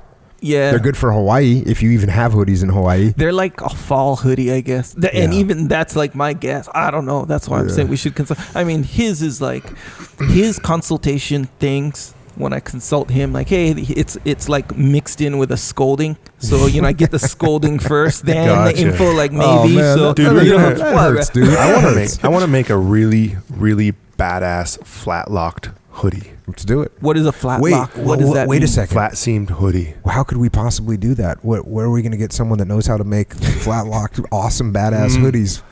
Oh wait, we're sitting in a factory. That's right. Where Awesome. we can Yeah. make it happen. Make Well, whatever there you we go. want. That's good stuff. Also, psychological warfare. Previously, a few minutes ago, we talked about joint warfare for joints, Yep. degeneration, inflammation, Supplementation. all that stuff. Overall, real generally speaking, Supplementation for your body. yeah, Sometimes you need supplementation for your mind, don't for you? your mind, yes, full on. So in your campaign against weakness, psychological weakness, you're trying to get up every day, right? Stick to the diet. Can that help me with eating multiple whoopie pies? At a time? Yes, yes. Yes. Actually, there's a specific track for that. Man, I'm definitely interested in that because that's been my one struggle as a human. What is a whoopie pie? A whoopie pie is like cake in With cream, right? cream. Yes, yeah. So yeah, I'm it's all trying at not to the sound store. like a Fig Newton commercial because it kicks Fig Newton's ass. Yeah, the Fig Newton is like, if you put those two next to each other, they're in different planets. They're Exactly. from different I planets. thought Fig Exactly. Newtons were healthy though. Allegedly. Yeah, They're actually yeah. just Yeah. a big Not giant anymore. block It's of just sugar, sugar and- cake. yeah. which is pretty much what a whoopie pie is, which is why my homie over here Yeah, is yeah, probably yeah. those things You like got a it's thrown kid. out of style. I'm a single parent family, 4 kids. We were fighting over Oh, the food in yeah. the house, dude. Yeah. I've never broken out of that. And the whoopie pie. You need to break was me. gold. Yeah, Like, wow. we can course. introduce you to a track called "Sugar Coated Lies." Really? Yeah. Yeah. I'd like be that very one. interested in Yeah, that. we'll Yeah. get you on the Very Sugar Coated interesting. Lies. Yeah. I'm weak there. Yeah, and you'd think it'd be like Jocko yelling at you, like don't whatever, but it's a pragmatic explanation of what your mind is doing right now and what it shouldn't be doing and what it should be doing. They And can be like, oh, okay, And cool. psychological warfare, that can help Yes. with that. Oh, big Yes. time. Basically, it's Did like you mention that it's an album? it's an it's an album with tracks, On iTunes. Jocko tracks, Yeah, yeah. iTunes, Amazon Music, like all these things. Yeah, it's a- MP3. yeah. And you know what? You're probably sitting here thinking like, okay, that's a neat little idea that, Echo came up with and made Jocko do this. And oh, cool. That album, #1 spoken word album on iTunes for I don't know. I lost like track. shit. 38 straight weeks. Are you kidding me? *1. That's Yeah, badass. Yeah, no big deal. Holy shit. Yeah, I didn't it's know that. awesome. And I will say that when Echo's like, dude, you just gotta, just these things that I'm asking you about, you gotta just like, Hammer it. and I'll just record it. yeah. Right. It's basically like, okay, so I used to have this thing. Not anymore. Have this thing where when you're like, okay, I'm working out this day, I'm just do this day, work out this day, and when it comes time to work out, and I have a gym at my house now, so I'm like, maybe I'll do it. I meant to do it at noon. I'm gonna do it tonight. I don't feel like doing it right. I'm gonna do it tonight, and then no accountability. Yeah. Nobody's watching. Yeah. You can do what you want. Yeah. Yeah, when Who's I feel gonna like really a know? little bit more, drink some coffee, whatever. It's right outside, Yeah. kind of I thing. totally get it. Yeah, and that night turns into, hey, I'll do it tomorrow. So you basically turn a workout day into a rest day. And this That's helped weak. you turn on your motivation to get Boom. it done. Yeah, and it's not like a motivational thing. Mhm. It's like, okay, it's Jocko saying it, so okay, there's that. But it's Right. like it's saying, okay, this is what's going on right now. This is what you're thinking right now. This is what you shouldn't be thinking right now. This is what you should be thinking right now. Okay, there you go. Go. Gotcha. It's And you're like, hard. oh, man. The thing that I find about them is because it is me talking. Yeah.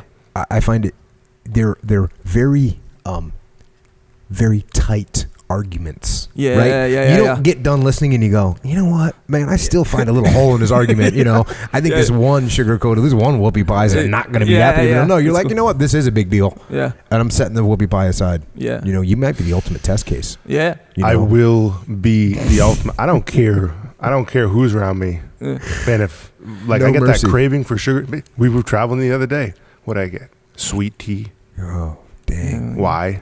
Sugar. Sugar. But keep Addiction. in mind, Baklava. Yeah, bro. I'm gonna ruin you. No, your mom is. I know. I can't. That's what I'm saying. Yeah, she's Yeah, like, yeah, you're like, hey, you want to try these things? And I know what it is. And you said, man, you got to try this baklava. My mom. It's made the it. And I go, best. bro, I know it's sweet, right? And you go, yeah, it is. And I go, no, it's. You've and never then- had Spartan baklava. Yeah, I was like, no big deal. And we've been lately saying like, the discipline won't allow it. That's Yeah, the yeah, latest that's kind the of new- between that's the between new Echo one. and I Yeah. when we maybe see each other, maybe taking a path that we shouldn't be taking, and we're going off the path and onto the path of weakness. Yeah. I might be like, hey Echo, that's cool and everything, but the discipline won't allow that. Oh man, So that's awesome. yesterday, you're dangling this custom homemade baklava. And my mom's there. And your mom's there, factually, and and I know, I can see her. She looks like she arrived from Greece 3 days ago Right. to make the baklava for me. And I'm like, okay, I'll have one, right? So I had one yesterday, and then the discipline wouldn't allow anymore. Today, I had 9 of them. No, you didn't. I didn't have Did 9. you? But That would've been I awesome. think I had 3 of them today. Oh, shit. I had 3 of them. Sugar-coated lies, baklava. Get Yeah. some. My mom's is gonna get called to make baklava. Yeah, We'll yeah. be selling I'll put your orders. Origin baklava pretty soon. We got the maple syrup going. yeah. But keep in mind though, with these tracks, you got to be on that path though. It's not like you're like, hey, I eat too much. Let me listen to this track. It's No, not that. yeah. It's like, No. okay, my plan is to straight up clean up my whole shit. Like Yeah, my yeah, plan yeah. is So to, you've already found a bit of motivation. It's you're motivated. You're on the path already, Yeah. but it's on the weakness moments, the moments Yeah. of weakness. Right. You're like, okay, I'm gonna rest today. I'm gonna, whatever. It's that kind. But yeah, Yeah. man, that's a I good need one. that. I do. We all do. That's probably why a lot of people get that album Yeah. with tracks. You know what I With do? tracks, yeah, man. I'm like, you rationalize. you know what I used to do? No. What I would do is this. I'd be like, especially when I was training for competition, I'm going to eat this whoopie pie. I would eat it and I would run 2 miles. Yeah. I was You bad. earn it. Friggin' right. Yeah. Yeah. Earn it. Friggin' right. I do that too. Like, Yeah. like it. Normally, I try and preempt weakness with hardcore exercise. Yeah, you pay which, first. by the way, often mitigates. Yeah, it takes Like, a day. like, oh, I want to have a mint chocolate chip milkshake. Cool. I can have a mint chocolate chip milkshake as soon as I do 30 clean and jerks Okay, Yeah. that I can without respect. putting the bar down. I can do Right? that. And that's cool. But then by the time you get done, you're like, you know what? I don't Yeah. even want that thing. Yeah. And I infused my brain with discipline Right. from the bar. It went from the bar into my hands and into my brain. Yeah. And so That's now I a don't want great to. idea. Yeah. Yeah. Even, and the simplest one is burpees. Preemptive. Yeah. Burpees. Like, okay, you know what? I can have this if I do 100 burpees. That takes less than 10 minutes. We had this thing the other day and I talked about it. My freezer in my house broke. And so I have an RV and our frozen food was in the RV refrigerator. And I wanted some ice cream. And then I was like, it's all the Gotta way go up get in the it. thing. And I said to myself, God, what a lazy loser. You don't Yeah. even deserve ice cream. I didn't have it. Yeah. Because I said, you're a pathetic. If you're actually questioning whether it's worth it, I Go gotta to the walk all the RV. way. You don't need this at all in any way, shape, or form. If you were thinking it wasn't worth 27 steps to get to the RV, grab the mint chocolate chip Breyer's ice cream, bring it back down, scoop it into a bowl, let it melt a little bit, Yeah. and then just sit there and get after it. Bro. The best. Yeah, so good. Do you like a little melt to the ice cream? Just a little melt. I Yeah. don't like it solid. I just Have 5 you ever heard the minutes, term Gaines Bowl? No. Have you ever heard that term? No. Gaines Bowl. It's you basically take ice cream and you put milk in it and you stir it around. Yeah, that's what I do. Yeah, Gaines Bowl. That's what I do. Yeah, Gaines Yeah. Bowl. Yep. Okay. So, let's all detach right now and Yeah. consider what we're talking about right now. The pleasures of Gaines Bowl, The problem mint is chocolate chip ice cream. I So good. would walk barefoot in 2 feet of snow to that friggin' RV. Yeah, because That's you have my discipline. problem. Yeah, That's look why- at this guy. No, he was that. In that case, I don't even that's know if like I a- compliment that. Is that a negative or positive? No, yours is worse. It's weird because you have a better result, but your discord Yeah, or you your have more- path is worse. Because he was like, "Hey, I'm gonna be weak, I have but discipline I'm to eat too it. weak to be be weak." weak." Yeah. That was him that day. Yeah. But you could. That's rationalized because the end. It's the means and the end Yeah. situation. But the thing is, I actually embarrassed myself. Yeah, yeah, That's you what it should- was. I that's just bad, bro. humiliated Yeah. myself, and I said, I can't believe I'm even questioning the fact if I would take 27 steps to my RV to get the ice cream. The fact that I'm even thinking that way. I don't You know what? deserve I it. shouldn't even. I should haze myself. Right? This is ridiculous Oh, hazing. and pathetic, and just stop. And so, yeah, I didn't get the ice cream that night. But the mint chocolate chip ice cream, for sure, is a real thing. And it's even. But it's my favorite Okay. flavor. Yeah, I don't even It's mint chocolate chip understand is my other favorite flavors. flavor. Although when I was in Montana, Moose Tracks. Moose Tracks, Moose Tracks. yeah, Moose Tracks. Okay. That's the other. Okay. I'm not gonna.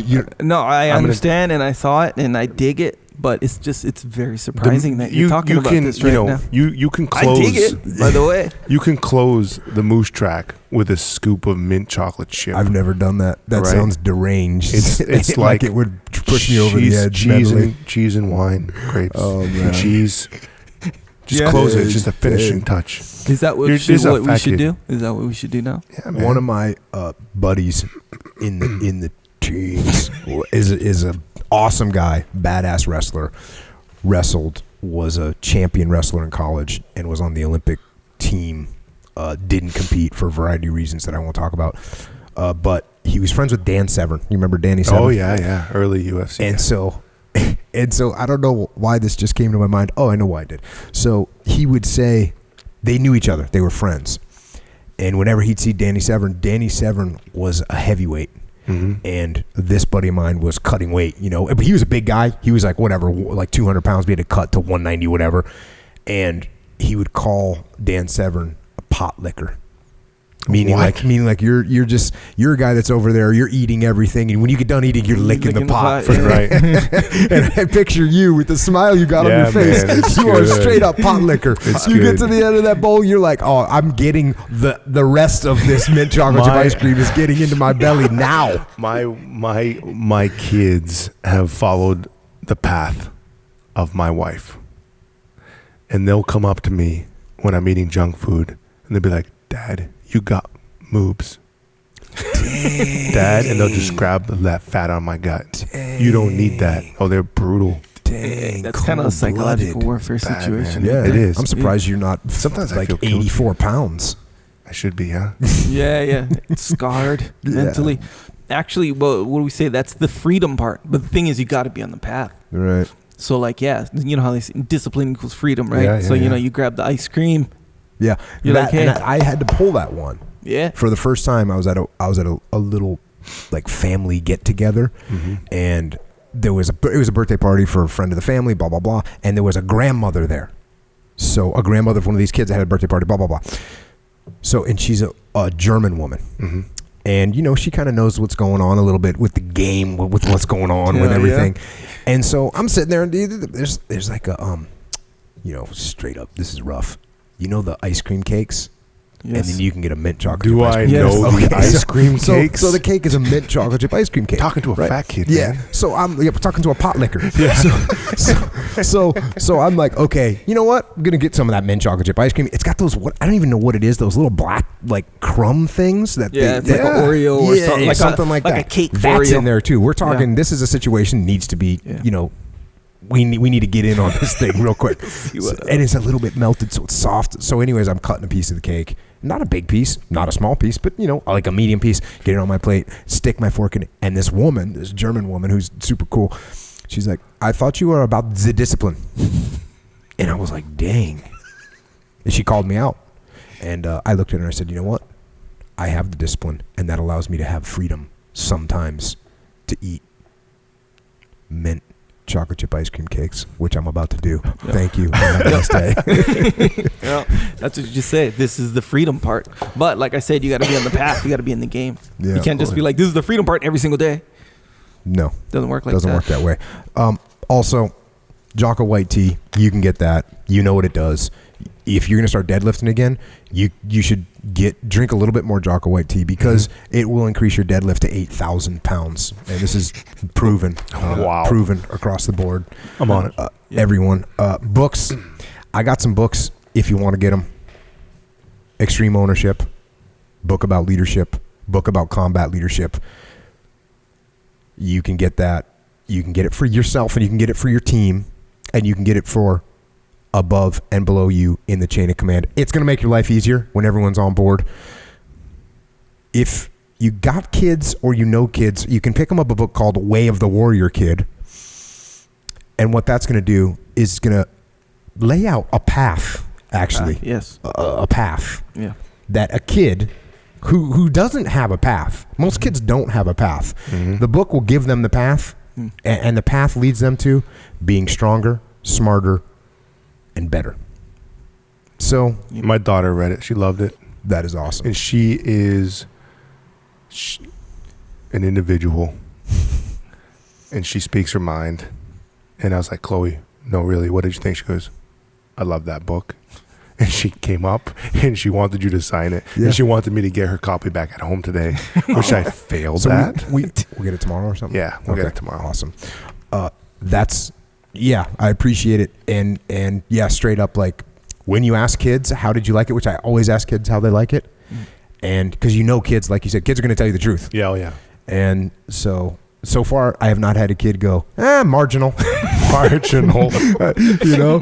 Marginal. okay. All right, you kind of missed the mark, but We'll give it entertaining to you. about that, but whatever. They should make that shit into a movie or something. Oh, they're going to make it into a movie. Also, another book coming out October 17th, Discipline Equals Freedom Field Manual. That will also show you the path. It's going to show you one path. The path of discipline. Grab that book. If you need help with your business, I have a business. called Echelon Front with my brother Leif Babin, and we worked together in the SEAL teams, Battle of Ramadi. We took the lessons that we learned. We wrote that book, Extreme Ownership, and the reason we wrote that book, Extreme Ownership, was because we had people that we were consulting asking us to write down the lessons learned. So there it is. If you want us to come work with you, it's Leif Babin, me, JP Donnell, Dave Burke. You know who they are. Email us, info@echelonfront.com. Also, The Muster, September 14th and 15th in San Diego, California. We could throw out the game changer, which definitely has been said about it, but I'm going to say this. It's not this fantasy game changer thing. It's actual pragmatic tactics and strategies that you can use as a leader, as a follower, in business and in life. Come to the Muster in San Diego, September 14th and 15th. You can register for the Muster at extremeownership.com. Also, until the Muster, if you want to communicate with us, you can do that. We can all be found on something that we talked about earlier tonight, the interwebs. Sure. Twitter, Instagram, and that facey boy. Echo is at Echo Charles. Pete is at Origin. We talking Instagram or we talking Twitter? Instagram. Where you at? At Origin USA. Twitter. Where you at? At Origin BJJ, as in Brazilian Jiu-Jitsu. Awesome. I am at Jocko Willink. If you want to hit us up, you can hit us there. Echo, any clothing thoughts? We got a lot of clothing thoughts in here. Yeah. Closing thoughts. Nope, that's it. Pete, the man. Great to finally meet you in person. I appreciate that. Right on. Thank you guys. Man, I'm honored to be at the table with you both, and just mad respect for everything you guys do. Likewise. And just glad to be here with you and experience this. Also, I want to thank my wife Amanda for putting up with my crazy shit and midnight ideas and allowing me the flexibility to live this life, which is important in a relationship. And my kids, Keegan and Chloe, who are the ones I work for every day, day in and day out. That family. Good things coming. Yeah. Well, for me, I wish I would have met you 20 years ago. For whatever reason, I didn't. I wish I would have met you 10 years ago. For whatever reason, I didn't. Met you 6 months ago. And just looking at what you've done, I'm telling you, and if I haven't made it perfectly clear today, what you've done to this point already is incredible. I don't even, it's the possibilities of you pulling off what you've already pulled off is incredible. And what's cool is it's like when a space shuttle takes off, the hardest part of the journey is that first part, breaking away from the gravity of Earth. And what you've already done, you've cleared the gravity of Earth, and now you're on track, and it's just nothing but respect for what you did. I know that you have used your hands to make this happen, your mind to make this happen, and I just respect everything you've done so far. Talking to the team here and the attitude that they have, everybody has that attitude. And just for me to come in and be a part of that is just outstanding. I look forward to being a part of this team. I look forward to getting to know the team when I can come up here, which is hard, but to see the people on this team is phenomenal, and I can't wait to see where it goes. So thanks for coming on, and this is guaranteed to not be the last time.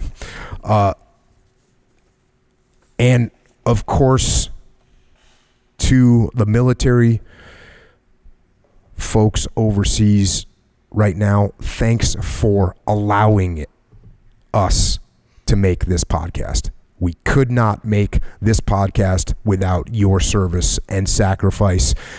To the police, and all law enforcement, to firefighters, EMTs, and other first responders. Again, you allow us to make this podcast, and we are thankful for it.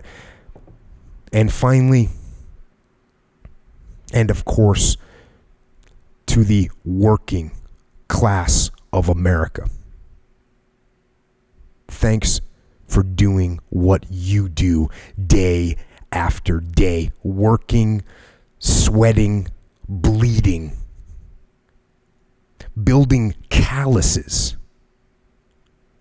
while you build our great country. Thank you for holding the line. And thank you for getting after it. So until next time, this is Pete Roberts and Echo and Jocko. Out.